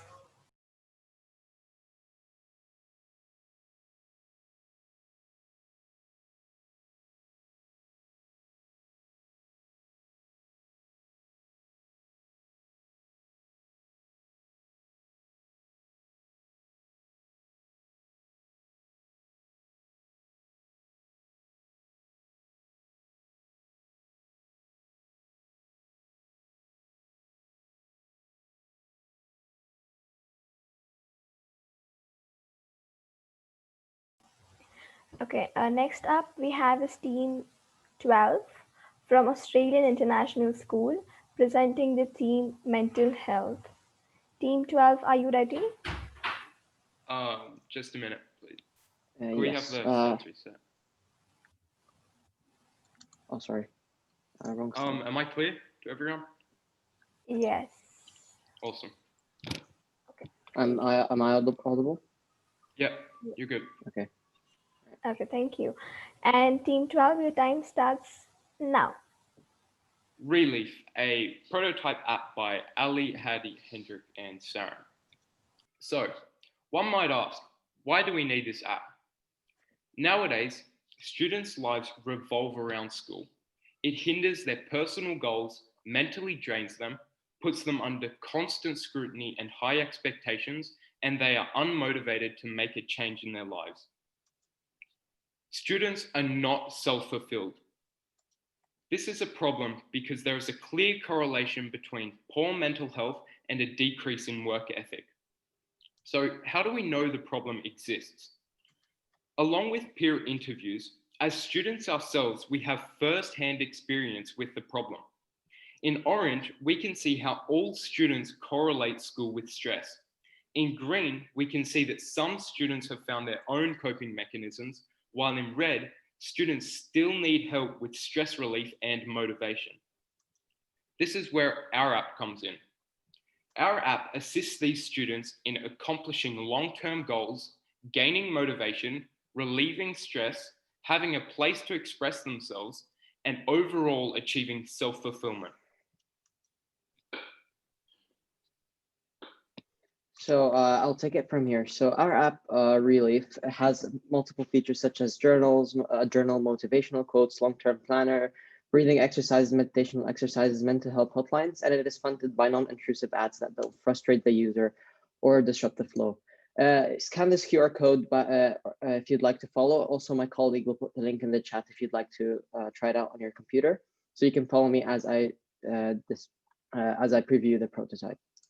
So if I start, whenever you open, you're greeted with this beautiful page giving you the quote of the day and showing you your progress so far this month. As soon as you open, you're welcome to the dashboard where it has widgets that show you a summary of all the features of the app. We start off with the meditation section where it has different exercises so that you can be active about your mental health and de-stress students so that their work ethic is increased in school and they have and their health and make sure their mental health as well. You can see we have different exercises with video guides on how to do them, and you can start, and it would show you, and it would start a timer and show and do different features. We also have breathing exercises, and there's room for expansion to add a lot more. Next, you go to the goals section. This, because students still need time to actually work on and do schoolwork, we don't want to distract them or take them away from that, but it's good to also step away every once in a while to do something that you want. So to have a balance or a compromise between this, we have the yearly goals where they say a couple of things that they want to do this year to feel accomplished, to give them that feeling of accomplishment that they've done something that they want and they've completed stuff this year with nice smooth animations that give satisfaction and give a nice dose of dopamine to give them to help with self-fulfillment. Next, when we go to the journal, this is where you write about how you feel. So we can see this person in tough times never last. We can see in January 18 here, this person put these two pictures to express their feelings, and they felt happy and they wrote about it. However, here they didn't feel so well, and it's okay because everyone feels not everyone is happy all the time, and it's okay to not feel good every once in a while, and that's normal. But if you're constantly feeling sad, you should go and get help. Here you can then add a new entry with a nice little animation to encourage the user to do that. Finally, we have the settings page where users can customize the app. Here they can turn on or off notifications not to disturb them. They can switch on or off dark mode, Face ID unlock, and different privacy features. We also give them the option to sync with the cloud or not because we don't want to be intrusive in their privacy. And if they choose to sync, we won't be able to see any of the things that they put. Only they will be able to see it. So that is our app with different. That is our app Relief to help students from grade 10 all the way to the end of university feel happier and live more productive lives. Thank you. Thank you, Team 12, for the wonderful presentation. We are open to questions from the judges.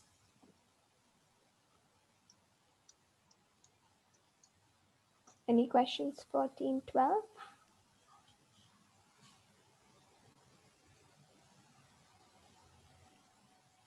No questions, I assume. Thank you, Team 12, once again. And judges, you have 45 seconds to mark Team 12. Team 13, are you ready? Thank you.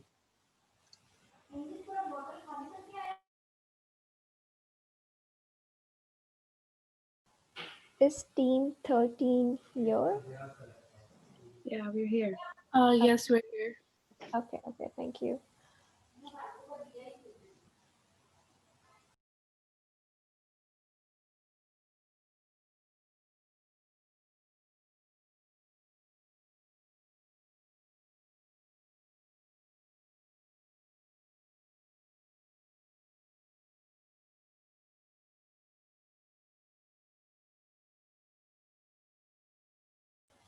Okay, next up we have is team 13 from Pristine Private School with the team Commerce.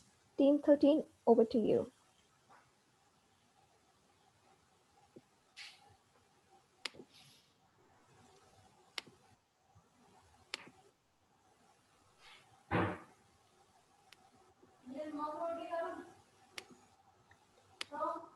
Your time starts now. Everyone hear me? Yeah. Okay, good afternoon, everyone. Before we begin, I just want to ask you a few questions. Do you know anyone over the age of 60 living alone during the social distancing era? Do they have a hard time ordering online or navigating the e-market? In the last few decades, online shopping and e-commerce has become a well-developed industry. However, despite it being for all, not many are able to utilize it in the way intended, namely the elderly. This is due to various reasons: unfamiliarity with current technology, online shopping not being a necessity, and no one present to guide them. This this is also shocking because even though they are the highest percentage of the population in many developed countries, they only make a small percentage of online shoppers. With the rise of COVID, online shopping has become a necessity, and ironically, the people who need to online shop the most are the most unfamiliar with technology. Our main customers are their children, caregivers, relatives who may face the issue of having to teach them these things or even doing it for them online, maybe even countries and time zones apart. Existing technologies such as virtual assistants, shopping services for the elderly fail to do some very important things, which is offering a personalized experience through voice communication, teaching the elderly to become independent, and making them familiar with technology. We identified a gap in the market and thus we came up with Felix. Now, the entire purpose of Felix is to make e-commerce websites such as Amazon, eBay, etc., more accessible to those unfamiliar with modern tech, the main people in question being the elderly. Another benefit for consumers who use Felix is the reduced risk compared to physical shopping, especially in the post-COVID era, where shopping in person can bring great risks to a consumer. This is made possible through Felix as it acts as a voice assistant, taking users through the online shopping experience only through speech. Moving on, let me tell you a bit about how Felix would function when made a reality. The way it would work is that consumers would enter a category of their desired product, example, furniture, electronics, etc. Felix would then take this into account and ask for more details based on the previously chosen category.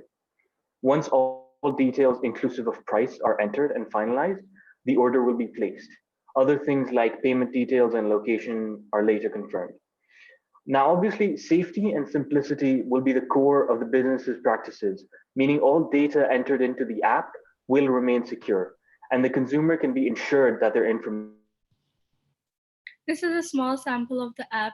The home screen is very simple, as you can see, with only 3 icons for them to press. The first one takes them to the About You section. The About You section is established during the setup of the app, which is also done through voice. It stores their addresses, their billing information. For billing, we have Apple Pay, Samsung Pay, PayPal, and even their phone balance, and obviously credit cards. And they can also select a language. There's many languages supported by the app Felix. In the shop section is where the main conversation takes place. A conversation with Felix begins with the person saying what they want. Felix will repeatedly ask them for confirmation and even show them visuals of their product just to make sure that Felix heard them right. They're automatically selected, the products are automatically selected from our affiliate stores, which pay us to promote their products. We will tell them the stores that we selected it from, and if they wish to do so, they can change the store. But we will automatically select the products from the ones that we're affiliated with. The total is then announced and payment details are confirmed. The preferences and orders are remembered by Felix for a more personalized ordering next time. And Felix talks through the entire process so they are familiar with it and know all the steps involved in placing an order online. The My Account section has some of the basic options such as tracking orders, looking at previous orders, and handling recurring subscription orders, which repeat on a regular basis. So building up on our idea, we knew this was not going to be something that will run in the long term. Growing up to become the elderly will be already adapted to use technology, so it helps you develop your weaknesses and identify your strengths. Felix just does not do your tasks for you, but it makes you independent of the app. Therefore, Felix is a teacher, not just an app. We are Team Felix. Are you? Thank you so much for listening to our presentation. Thank you, Team 13. It was wonderful. We are open to questions for Team 13. Judges, any comments or questions?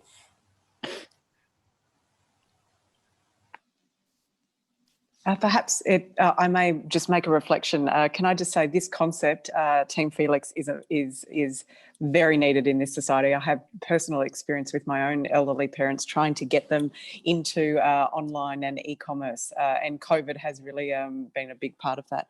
Could I just sort of get a sense of, thank you for sort of explaining how affiliate stores would be part of this, but I assume that there would be a component of AI and machine learning as the app understands preferences and actually helps the user where they have weaknesses. So I suppose I'm a little bit interested in the last segment of your pitch around how it picks up on strengths and weaknesses of the particular user and how you see that being a value add. Okay, so we believe education is for everyone, and especially education about technology is so important in this era where it's not just a want, it's a need. Online shopping is a need now. Felix, being a teacher, what he does is as he walks you through the process of online shopping, he takes note of where you're struggling with. For example, he'll say, now we'll enter the credit card details. And the user has no idea what those are, where those are, how to enter those. Felix will focus on those areas and reiterate the process of them and do it in front of the customer on the screen to show how it's done. It'll play like small videos to help the customer understand that this is the process and in the way teach them how to do it. So not only does Felix do it for you, it teaches you to do it for yourself in the future.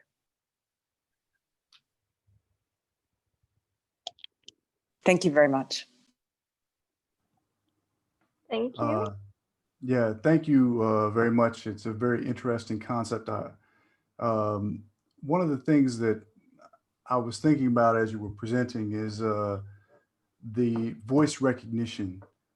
Now, there's a lot of different engines out there. Have you thought about which engine or how you would actually integrate that? Because obviously you wouldn't want to build it yourselves. Have you thought about how you would integrate that into your software? So we definitely want to focus on building it ourselves, but starting at a point where others have left off. So take Siri or Alexa, for example. They do so much more than just taking note of things for you, right? They offer a wide array of things and tasks that they can do for you. But Felix focuses specifically on online shopping, and that's what we offer them, the full version of. It's not just a small thing, it's the full version of online shopping. Not only does he take note of what you want, but he makes sure he's getting you the right thing and confirms it through voice multiple times. And then he places the order for you. So it's not just that he communicates through voice, he also places the order for you. That's also something that you're getting with him. It's not just a voice assistant. It's not just something that guides you through the process of doing something online. It's something that does it for you and teaches you how to do it. So if we're talking about something like that, I think it's very important to build it ourselves rather than integrating other things into it, but we'll definitely build off from other technology. Yeah, I think Good Great answer. solution. You have identified target audience and what they need. I still would like to know more the AI component of it, other technology integration, because you're offering quite a bit in one app, and it would require quite deep dive with the technology available versus integration of those technology. Have you thought through, have you gone through, rather than starting from scratch yourself, but also looking at integration of those technologies? Not yet, because obviously the concept is great, but making it a reality is not something which is easy, obviously, especially for us at this stage. But I think that if we focus on our goal, which is to perform online shopping, I think it can be achieved. So what Felix does is, let's take Siri for example. If you ask her to take a note of your grocery, she'll do it for you and store it in Note, right? What Felix does is he acts as Siri in that aspect and then as Google in the next. He'll Google those things for you and list down the stores which actually offer them, and then tell you all the products that you could buy. Once this search is performed, you can confirm which store you want to order it from. Obviously, Felix first shows you the affiliate stores. Once the order is confirmed, Felix places it for you automatically.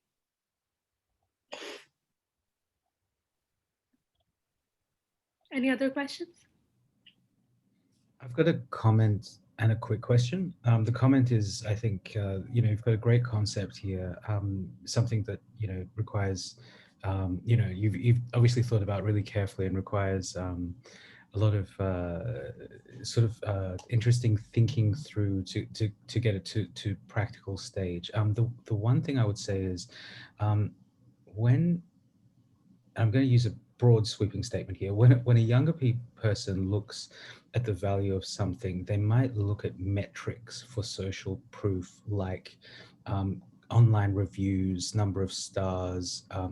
But when an older person, who again, to my much earlier comment about sort of different criteria for seeing the value of something, might look at other things like some form of peer review, which I don't know what I'm suggesting, use value. I find anecdotally, older people are sort of, they look at things like refund policies, and if it's the thing they see online is truly reflective of the actual practical thing that they want. I'm really curious, have you thought about, or have you tested out in the market with your target audience, what sort of things specifically they're looking from e-commerce, like how you might address their exact needs? Have you thought about that or tested the market with that sort of stuff? Okay, so starting out with the idea, we knew that we couldn't exactly market to the older audience through the technologies that exist in marketing right now, which is digitally. So we always had this idea of the customers being their children and not them. As their children, you have a hard time facing these issues of teaching them everything online, or showing it to them through screen share, telling them what to do on the phone, or just having to be there all the time. So them being our customers, it is actually them who are sort of the middleman in introducing us to them or setting us up for them. And as for the trust, I feel like that will definitely be established once they actually start using the app and see what it offers to them. But as for customers and purchasing it in the first place, I think for that, our target audience is their caregivers or their children, or people associated with them who introduce them to it. Okay, thank you, Team 13. Any more questions or comments for Team 13? I assume no. Thank you, Team 13, once again for the wonderful presentation. Moving on to Team 14. Are you ready? Yes. Okay. Judges, you have 30 to 45 seconds to mark Team 13. And by that time, I request Team 14, yes, to be prepared with the presentations.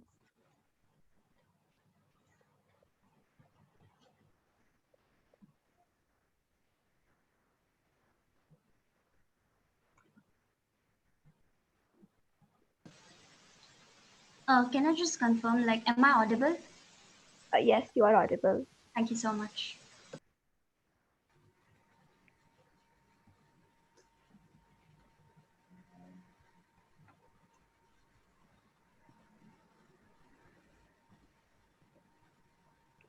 Okay, moving forward, we have Team 14 from JSS Private School presenting the theme collaboration. Good luck, guys, and your time starts now. Greetings to everyone. I'm Shruti, and we are Team Tescast from JSS Private School, Dubai. My team members are Mithun, Srujan, and Yugmi. So let us begin. We all love listening to stories and conversations, and here we are, presenting yet another interesting conversation that summarizes all the customer interviews that we have undertaken. I'm not going to start with Once Upon a Time. Because I'm gonna start this story with, oh my gosh, all these student collaboration apps are so dull. We just keep getting and submitting assignments all the time. I just can't track them. Yes, true that, but why do you feel so? All my work is just scattered and the colors are so unattractive. So do you feel that there's very less student interaction and collaboration? Yes, the classes are very monotonous and my peers and teachers don't appreciate me. Also, students of determination find it difficult to communicate with their friends. I wish something could be done about this. Oh, yes, you can. Because a team above all, a team. That's why our team has developed CollabX, where X shows that we are diving deep into the unknown. It is a highly useful tool for schools and organizations. CollabX has introduced brand new features that I bet you wouldn't find in any other collaboration app. We include gesture recognition, speech to text conversion, Rafiq the bot, timeline, GUI-based attendance tracker, and a report card generator. The praise feature helps teachers to appreciate the efforts and the work done by the students and provide personalized positive feedback, something that the traditional apps don't include. Our report card generator is a unique blend of several concepts that we learned in school, such as functions, MySQL, and Python programming. The modules used are PySimple GUI, MySQL connector, and Matplotlib. The project includes graphs, individual student feedback, and organized tables. Our attendance tracker uses the same set of modules and is a quick and easy way for teachers to keep track of the attendance in their classrooms. CollabX recognizes and translates the human voice into text. The gesture recognition is a feature which helps make slides change just with a wave and can also translate sign language to text, helping the deaf community collaborate better. It is highly useful in times of the pandemic as public devices are unhygienic. Our target audience are primarily students, teachers, and entrepreneurs. Now let's view the CollabX prototype.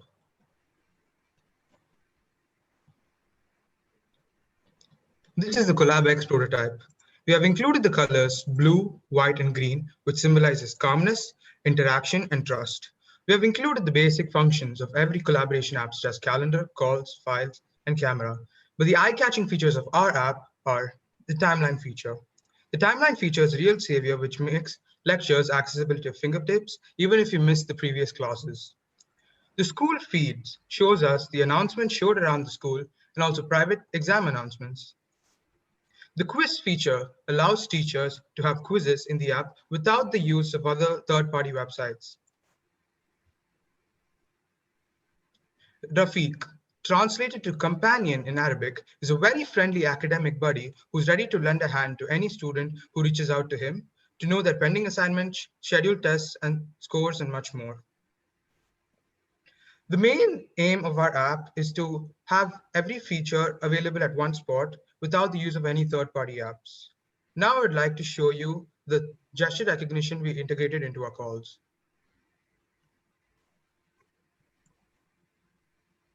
Our app gives a lot of importance for the students of determination. So we have come up with a solution that can translate sign numbers to text. What this program does is it recognizes the user's hand and detects the number of fingers shown to the computer and displays what the gesture means. Now back to the presentation. The room for improvement in our app is the e-exam feature will be added in the next update. So Yugmi, does our app solve your problems? Yes, I, as a representative of all the complaining students, officially validate this app. Let us now have a look at our website.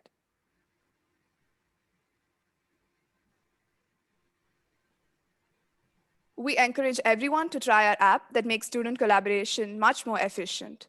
And here we come to the end of our presentation. Hope you liked it. Thank you. Thank you very much, Team 14, just in time. And thank you very much for bringing in the enthusiasm again. And we are open to questions from the judges for Team 14.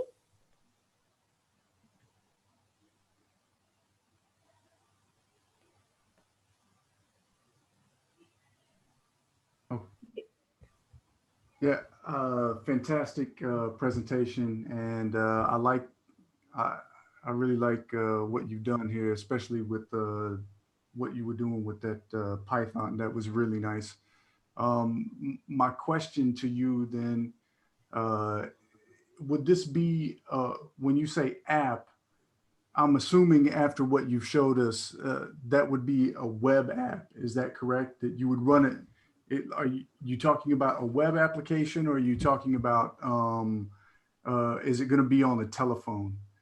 My because the when I'm thinking about it, you're talking about hand gestures, and if I'm wanting to show, if I've got my phone, then I would have to do something like this. But you Yeah. segued into a really interesting part where you linked it to the web. So Yeah. I need a bit of clarification on that. Yeah. Yeah, we are focusing on a web app. As you said, for hand recognition, it is much more efficient when we implement the web app, and as well as the Python coding that we just showed for the various features like report card generator and attendance tracker. I think if we implement that as a web app, it will be more efficient. So yes, we are focusing on a web app.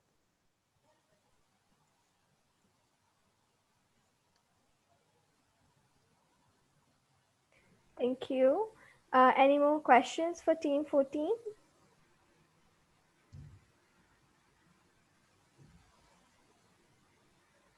Okay, I'm going to assume there are no more questions. Thank you, Team 14. Moving on, we have Team 15, the very last presentation for the day. Judges, you have 45 seconds to mark Team 14.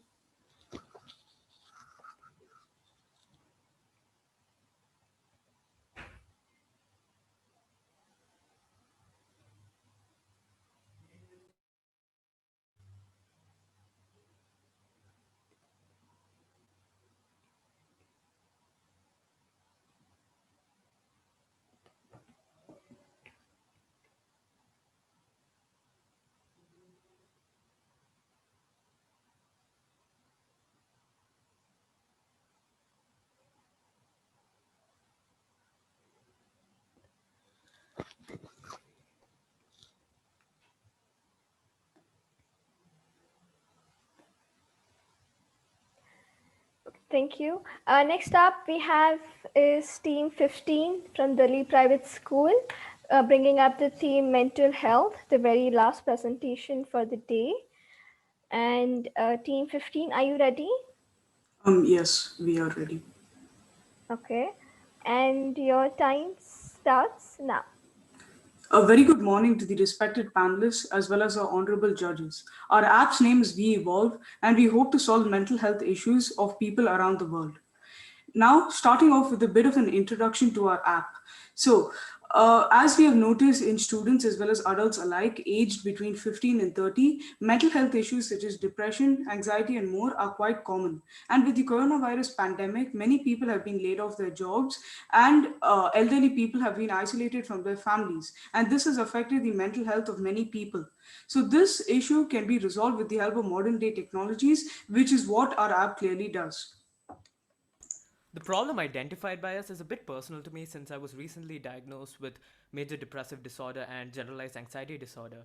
And through my sessions in therapy, I realized that experiencing professional help is something that really helps someone who has mental issues, but a lot of people aren't really comfortable with talking to someone face to face. So even during the COVID time, several behavioral changes can affect one's mood and lead to serious mental illnesses like social anxiety and depression. And we wanted to make a solution for this. Now we come to the research aspect of a project, that is finding out whether or not mental health is as big of an issue enough for us to create an app. So on surveying a group of 60 people between the age range of 15 and 25, we found out that 56.3% of the people we surveyed keep their mental health issues to themselves without opening up to anyone. And 50% of these people, at times, their issues and problems have interfered with their personal relationships in life. Our solution is made to be very easy to implement and accessible for everyone by providing a free to download app. And its main objective is to focus on the specific issues that each person has and customize their entire experience by making it user friendly for them. And this app will make it much easier to solve the pandemic issues using just one click of the app. Okay, so now I'll be sharing the prototype of the app for once.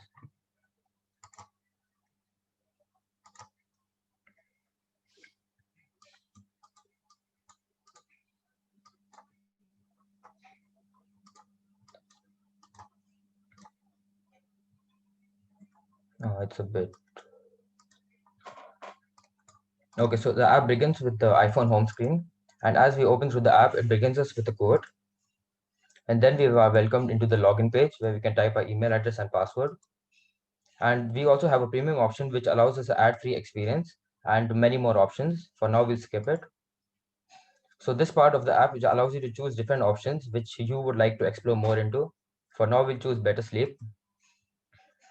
And this is our virtual bot named Chipper who will allow us to help us in making our choices and assisting us, and which is shown here by giving us a few questions. And now we're shown into the main menu page of the app where we're welcomed by a quote which changes every single day. And here we have a reminder which we can set into different type of things. Like for example, here is showing family time, which will give us a reminder at exactly 1 p.m. Here we have the music, podcast, and fitness, which you can scroll through each one of them and check each one of them one by one. For now, we'll preview one of the music.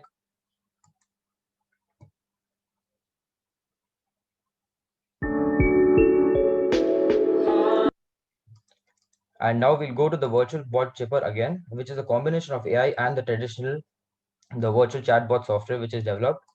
And here we can type your message and which will reply to us according to the conditions.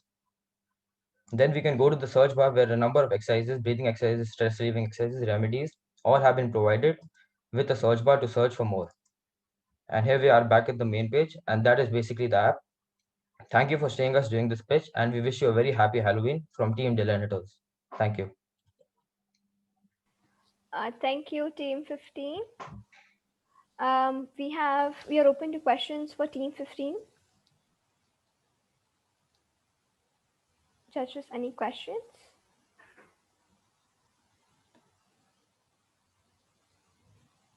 By the silence, I assume no questions.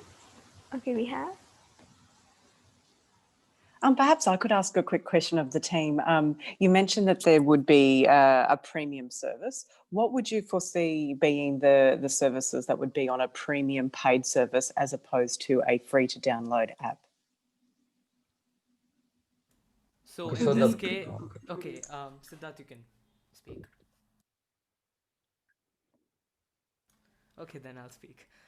So our premium service is much more advanced, and even though it's not meant to completely replace therapy, because that is very hard to do, it's meant to better complement the feeling of therapy and provide a stepping stone for people who are not comfortable enough to reach there. So we will provide actual help from therapists. You can chat anonymously with therapists. We can provide even more meditation exercises, and obviously there'll be an ad-free experience, which is better for them because it's reduces the hassle of going through different ads. Although we try to make the ads as minimal as possible, we do have certain ads, and by buying the premium service, you can remove all of them and make it a much better experience.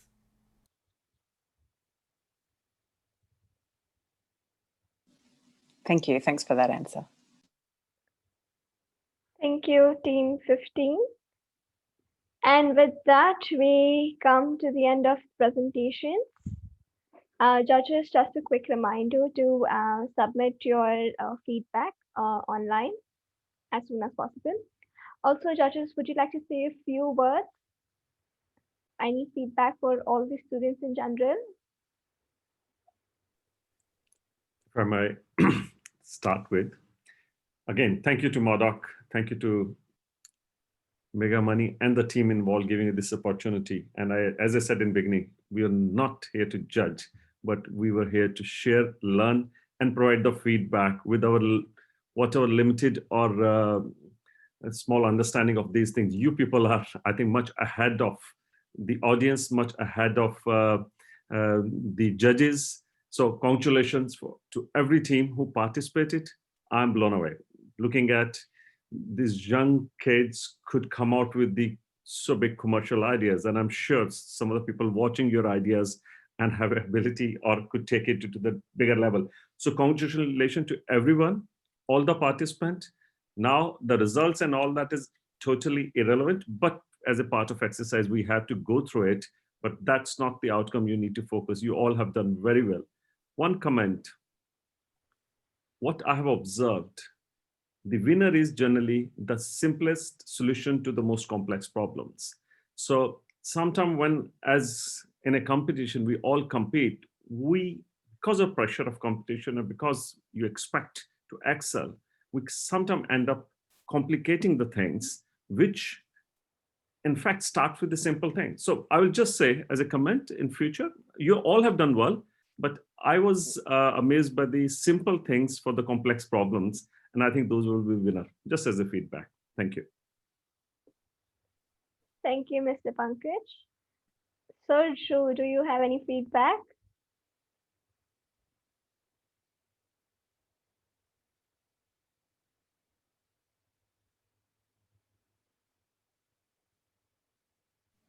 I don't think he heard you, Grishma. Mr. Joe, Grishma was asking if you had any particular feedback. Oh yeah. Sorry, sometimes I can't hear very well. Yeah, I just want to, first of all, I just want to say thank you to everybody. Thanks for all of the judges for taking time out. Thanks, Meg, for organizing it. It's fantastic work. And thanks to all of the participants and I like how she went to Mr. Joe and like skipped all volunteers for helping out. I'm so sorry about that. I think that overall, I think that the ideas are good. And one of the things that I want to say is about the technical aspect of it. You know, the idea is what's most important. And once you have the idea, things you'll be able to develop it later, and it will continue to change and evolve as you go forward. But I just think that the fact that you're taking your extra time to think about how you can improve the world and taking the initiative to, you know, put those things together, that's really commendable. And thank you very much. Yeah.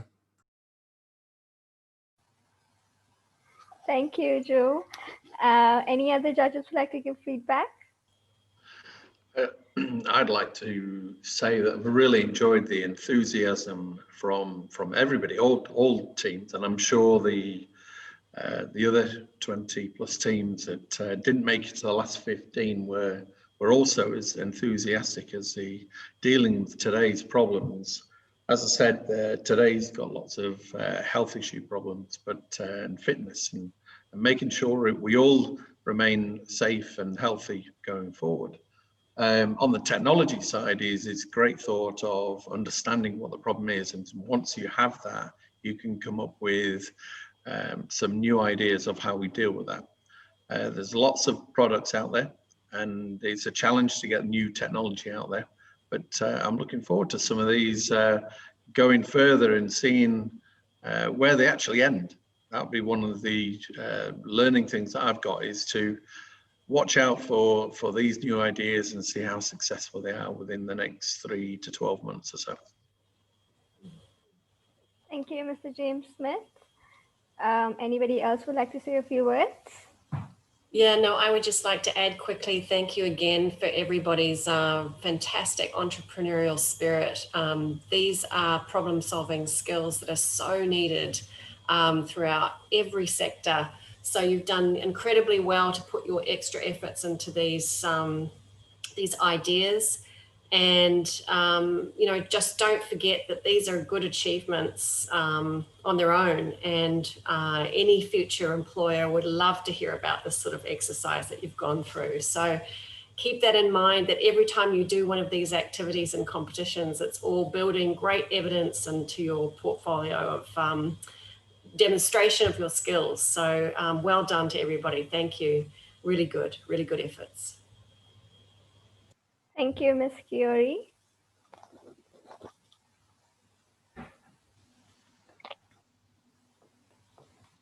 If it's possible, I'd just love to make a couple of reflections on all of the participants we've heard from today. Thank you, Murdoch, for all your work in putting this together, and thank you to every single participant. I have been so inspired this morning in terms of the thinking and the creativity and the passion from each and every one of you who presented today. So congratulations for all your hard work and your efforts. And I think if from little things, big things grow. So just to see the unique contributions of everyone today, I think looking forward, it bodes well for a really bright future when we've got such great innovators and entrepreneurs who have presented today and across the last 3 days. Thank you. Thank you, Ms. Kelly. Mr. Omid would like to say a few words. Yeah, sure. Thank you to everyone who presented to us today. I think it's been so interesting for me to learn about these great ideas out there. I can tell you honestly, there hasn't been one that hasn't inspired me in some way. They've all been really well thought through, and I've really enjoyed hearing your individual, 15 different individual takes on a couple of problems that are, I guess, shared across the world. So it's so inspiring to see people thinking through issues that are really important to everyone. No one can say they're untouched by the issues that these projects seem to seek to find solutions for. So it's been really great. I'll share something that I was reading up on yesterday. I was reading about the writing process of an author who I quite admire. And he was talking in quite a lot of detail about the idea that writing is rewriting. It's about keeping your singular core vision, but understanding that feedback, collaboration, these sort of things shape something raw and wonderful into something elegant and refined. So my ask or my suggestion from you all is this: take on board the feedback, keep testing your ideas, socializing them out there in the market with your target audience. How wonderful if you find a whole new target audience. Maybe you had some group in mind and you realized there were applications for others. Keep letting your ideas evolve and put equal amounts into the execution of them for those who wish to pursue them. And I would encourage you all to pursue them as you have into thinking through the concepts, because you've done really wonderful jobs. So I look forward to watching and waiting and seeing how your ideas transition into execution. Well done to everyone.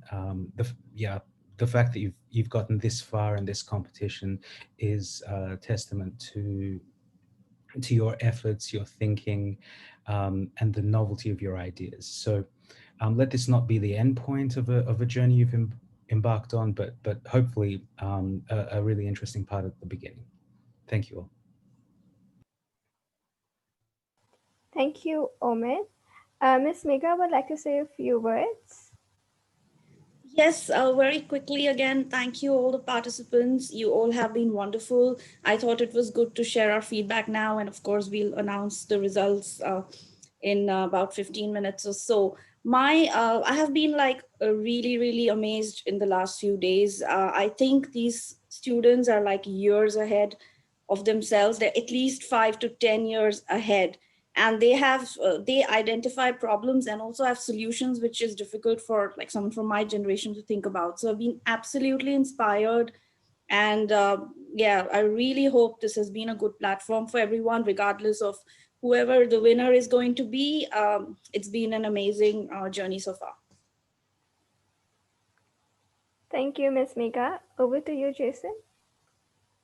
Thank you so much, judges, for your wonderful feedback. And I'm sure our contestants and participants, and also the audience and myself included, would have learned a lot from this event. So thank you for that. And as our judges said, this is not the end. This is just the starting point. And feedback is so that you can build up and create something even better. And we look forward to seeing what all of you participants do going ahead. And we wish you the very best of luck. As for the judging, now we will take a 15-minute break, which will be dedicated so that the judges can deliberate and decide on the winning team. Within this break, we have planned a short quiz sort of game, just to keep the audience interacted, just to keep the audience, on their feet before the final winner is announced. So firstly, I know we've been here for quite some while, so we would like to give a short 7-minute break so that you guys can freshen up, have some water, have something to eat. And after that, we'll come back and let's start with the quiz then. I hope to see all of you at in 7 minutes. Thank you so much.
Audio Jungle.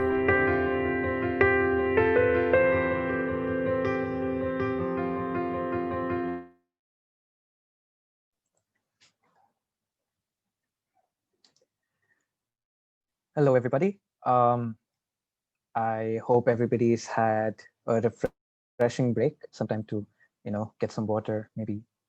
Um, I'm just gonna wait for people to come in. And while we are waiting, I did promise us a quick quiz that would be quite interesting. Um, if you guys do remember, there used to be a game called Quiz Up a long time ago. I think it's still there on the phone, but it just sort of like disappeared into thin air. But yeah, so I've made a quiz which is about 15 questions or so. And it's basically something like a quiz up where you would have pictures of logos and you would have to guess which logo is the correct, match the logo to the correct company or the brand. And for that, I have shared the link in the in chat.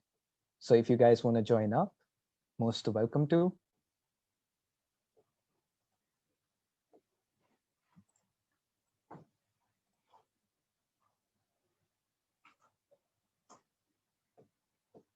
And while we're waiting for people to join up, um, just gonna, just a sec.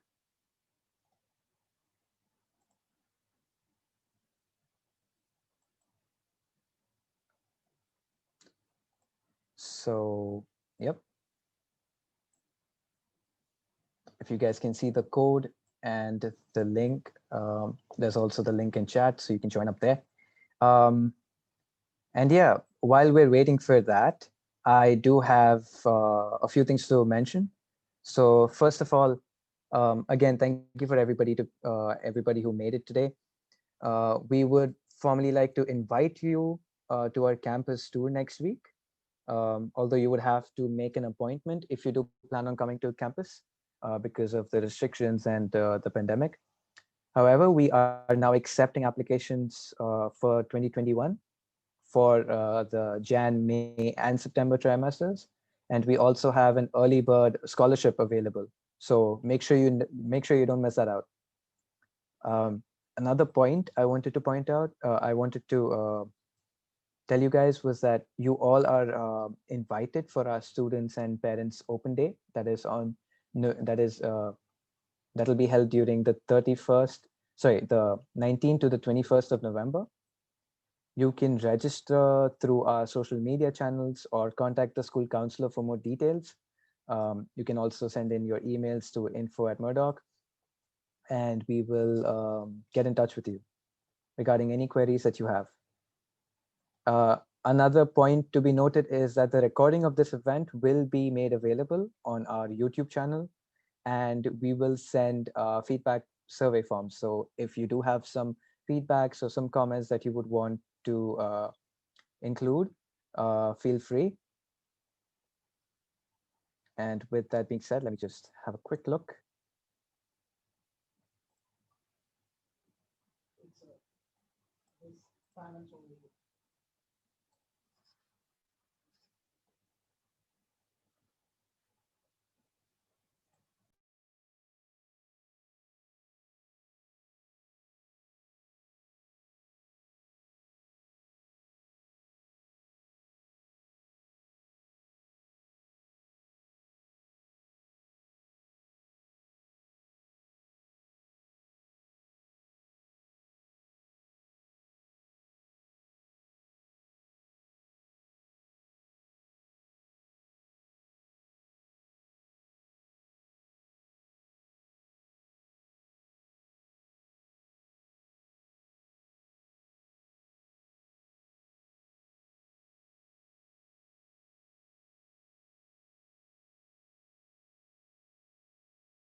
All right, we have 46 people inside. So if anybody does want to join, I'll give in another minute before I start the event, but start the quiz.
So we had Potato Price in first place. Let's see if he or she can hold that place.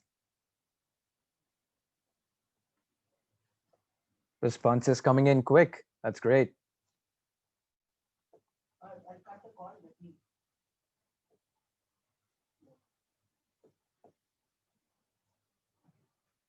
I don't think everybody's answered yet, so we're just waiting on the people that haven't before the timer runs out.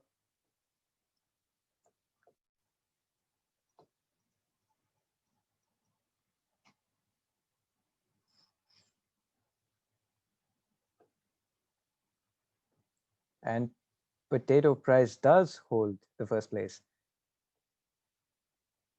It's nice. Let's see if anybody can knock them off the first.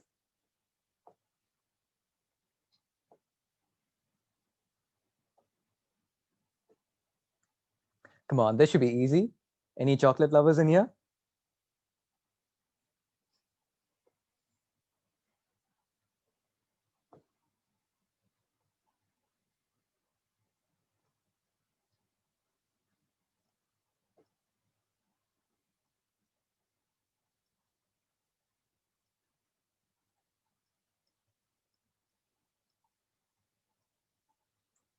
And that's time up. Let's see who holds the first spot. Potato Price going strong. That's awesome.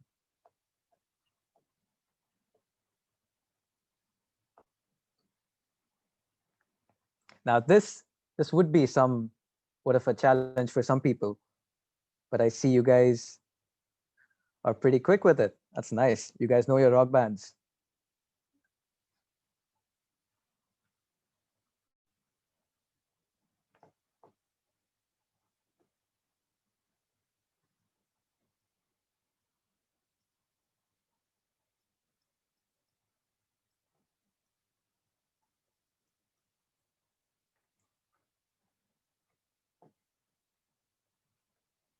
And let's see who's first. Oh, the whole leaderboard has changed. Now we have avocado on top. That's great. That was quite a challenging question for some people.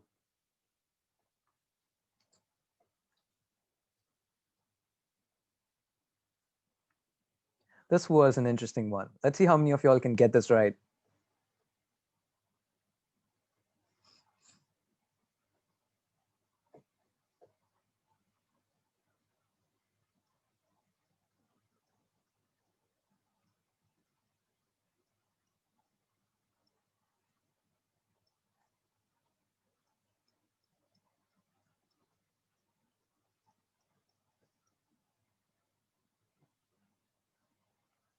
And let's see what the leaderboard is like now. People hold the top two hold their spot. That's good. That's good.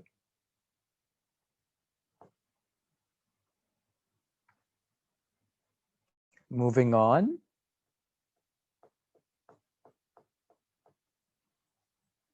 Come on, y'all should know this.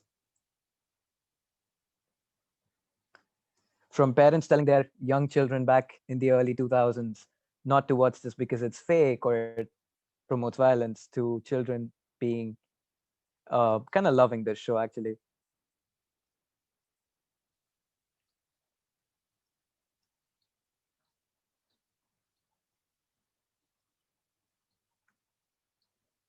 And that's time up for that. Let's see who we got on top now.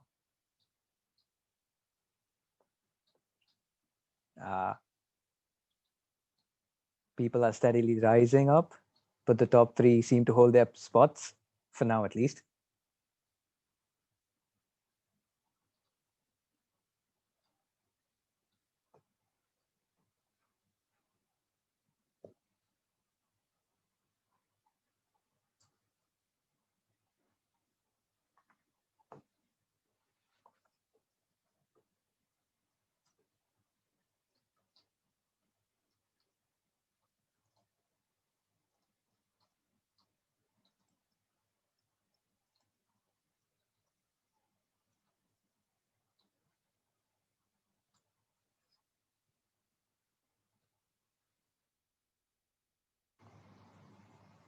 The leaderboard hasn't changed. That's nice.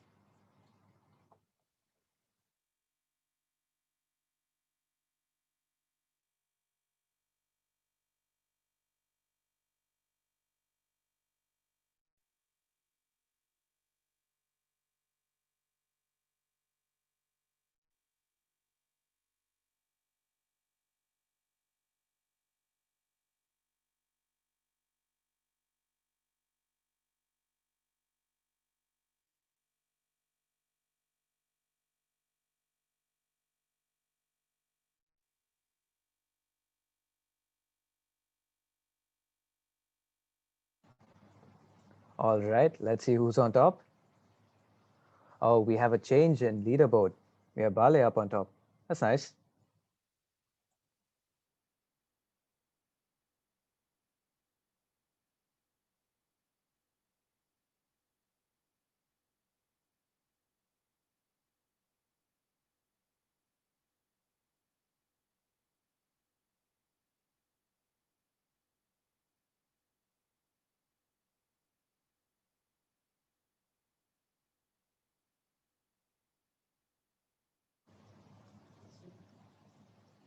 This is quite an interesting brand logo. I shall say that. Let's see how many of y'all got this one. I see a few of y'all didn't answer this.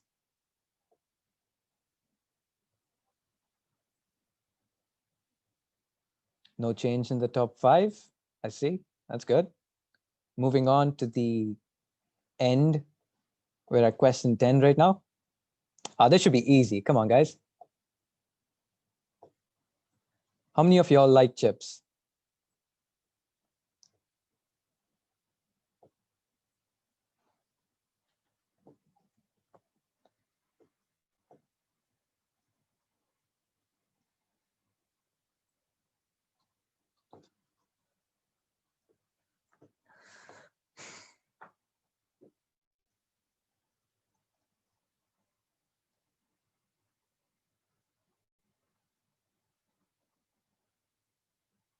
Do we have any changes?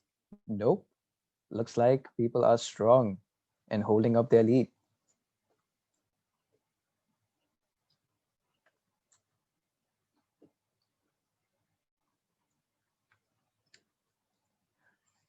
Now this should be an easy one, I would say, for at least most of you guys.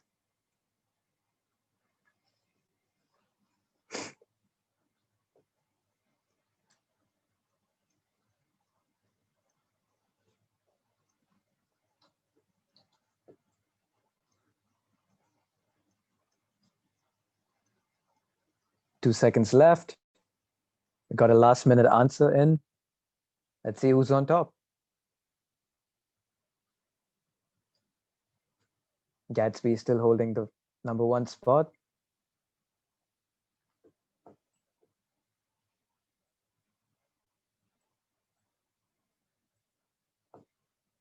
Now this is an old brand, like really old. It's been there for quite a while.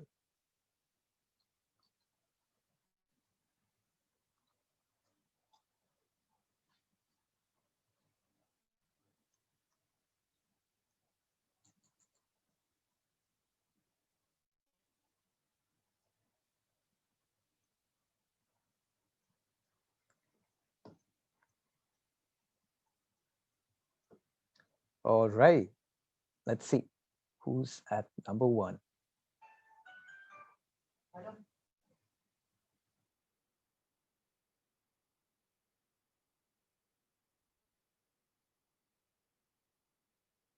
Looks like the leaderboard's about the same.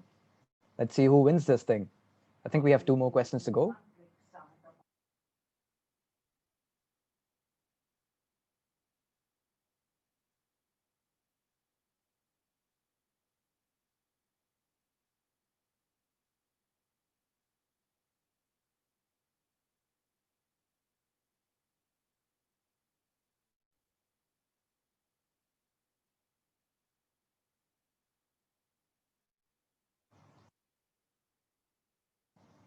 And that's time. Let's see how many of y'all got this one.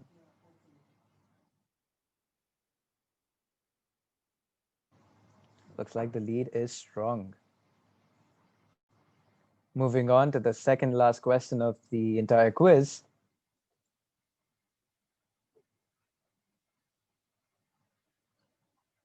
There's your hint. It's an oil industry. I'm going to be honest. When I saw this logo, I just remembered a USB of this shape. That's it. That's all the hint that I had.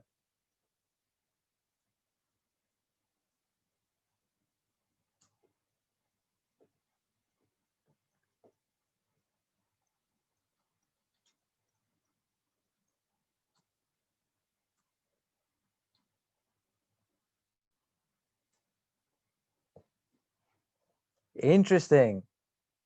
Noni took up number 2, spot number 2. The first is still held. Let's see. This is the last question. Y'all should get this. Come on.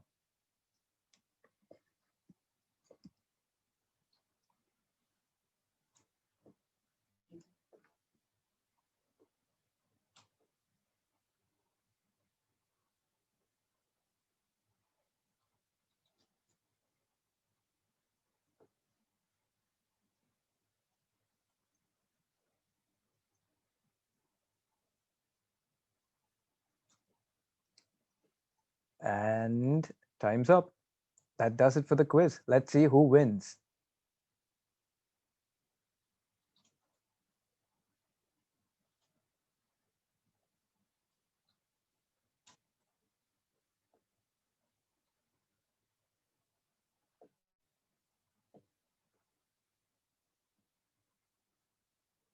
And we have Bale Gatsby. I'm really bad at pronouncing these names. Pardon me for that. But yes, that's number 1. Great job, guys. I am going to have a quick check-in to see if the results are in, and I'll be right back.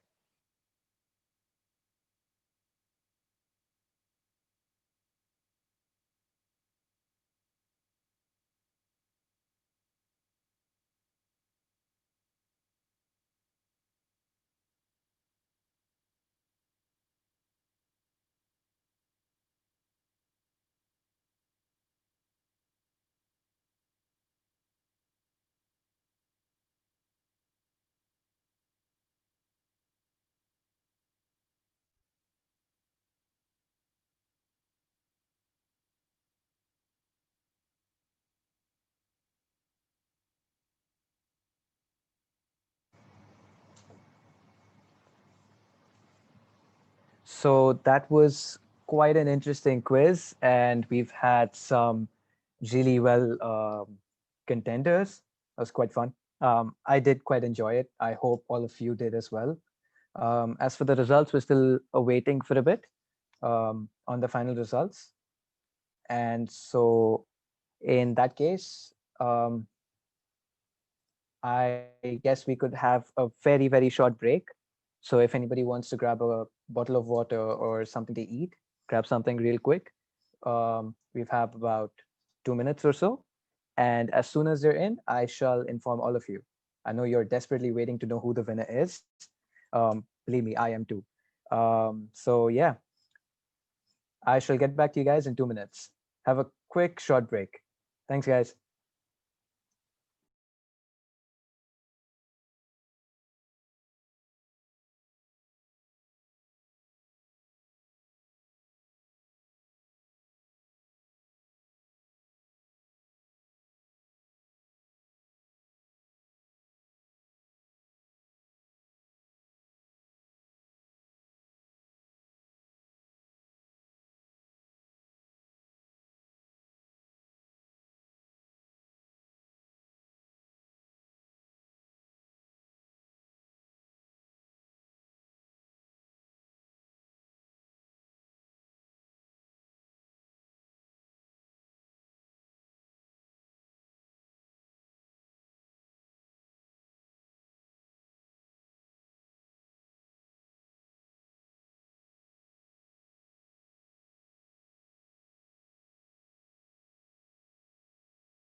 Hello, everyone. Welcome back. And guess what? We have our results in. Are we ready for the results? Participants, are you eager?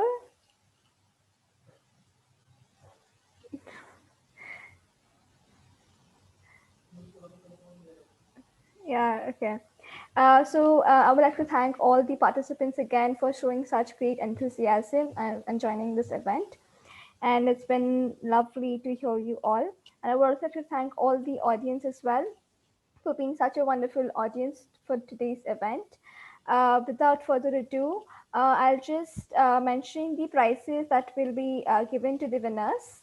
So we have a trophy for the school, for the winning school. We also have vouchers from Amazon and a few vouchers from M Plus as well, and so many S cameras from Canon. Yeah. Next upon, I would like to call Jim to say a few words and announce our winners. Thank you very much, Grishma. Thank you. It's been a fantastic morning. What an amazing range of proposals and issues to deal with. You should all be very proud of all of the hard work that you've done and all of the great creative ideas that you've come up with. All I can say is I was so glad that I wasn't a judge because it must have been a very difficult decision. So it was a relief to me to not have to be part of making the decision. But I am pleased to be able to announce the winner now. Team number 14, JSS Private School Collaboration. Shruti Srinivargavan, Yugmi Gidiya, Mithun Sivakumar, and Srujan Kumar. Congratulations, Team 14, and your app name, Tezkas. Great work. We're so proud of you, and you will always be the inaugural winners of the Murdoch University Dubai Hackathon. Congratulations. Thank you, Jim. Congratulations to all the winners, Team 14. It is glad to have you, and no, thanks for the wonderful presentation. Winners, would you like to say a few words?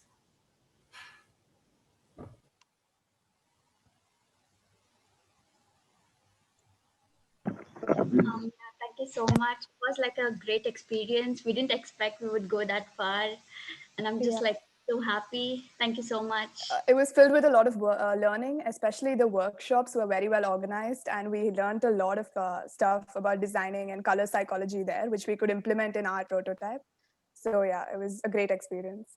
Thank you for giving us such a great opportunity for us to display our talents. Thank you so much. The workshop was really helpful. Okay. Thank you. Let's move ahead, and on closing, I would just like to say a few words. This was all about the event. I hope you have all enjoyed this mesmerizing occasion, and I, on behalf of School of Engineering and Information Technology, Murdoch University, thank all of you for taking out your precious time and remaining with us during this exciting event. I'm especially thankful to all the judges for their cordial joining. And I would like to express my gratitude to all the organizers who have worked around the clock to make this event a success event. Jason would like to say a few words as well. Right. As Grishma already said, thank you everybody for making this such a wonderful event and making the turnout way more than we expected. I would especially like to take this opportunity to thank all of our event organizers, namely Mark, Mega, Manuja, and Abubakar for hosting such a wonderful event. A big thanks to all the mentors who took out time from their schedule to hold workshops. And those would be Iman, Ghazala, Elisha, Grishma, Abubakar, Huzaifa, and Suman. Thank you so much. And also to all of the volunteers who've helped behind the scenes with this event. We couldn't have done this without you. Thank you so much. And of course, last but not the least, all of the participants, you have been wonderful. The audience for being so great and supportive, and everybody else that was a part of this event. Thank you so much on behalf of Murdoch, and have a wonderful rest of your day. Big thanks to you, Grishma and Jason, as well. Thank you. Our Thanks, pleasure. Mark. Sure. Thank you, everyone. Thanks, everyone. Thank you. Thanks, everybody. Well done. Bye. Bye. Goodbye, guys.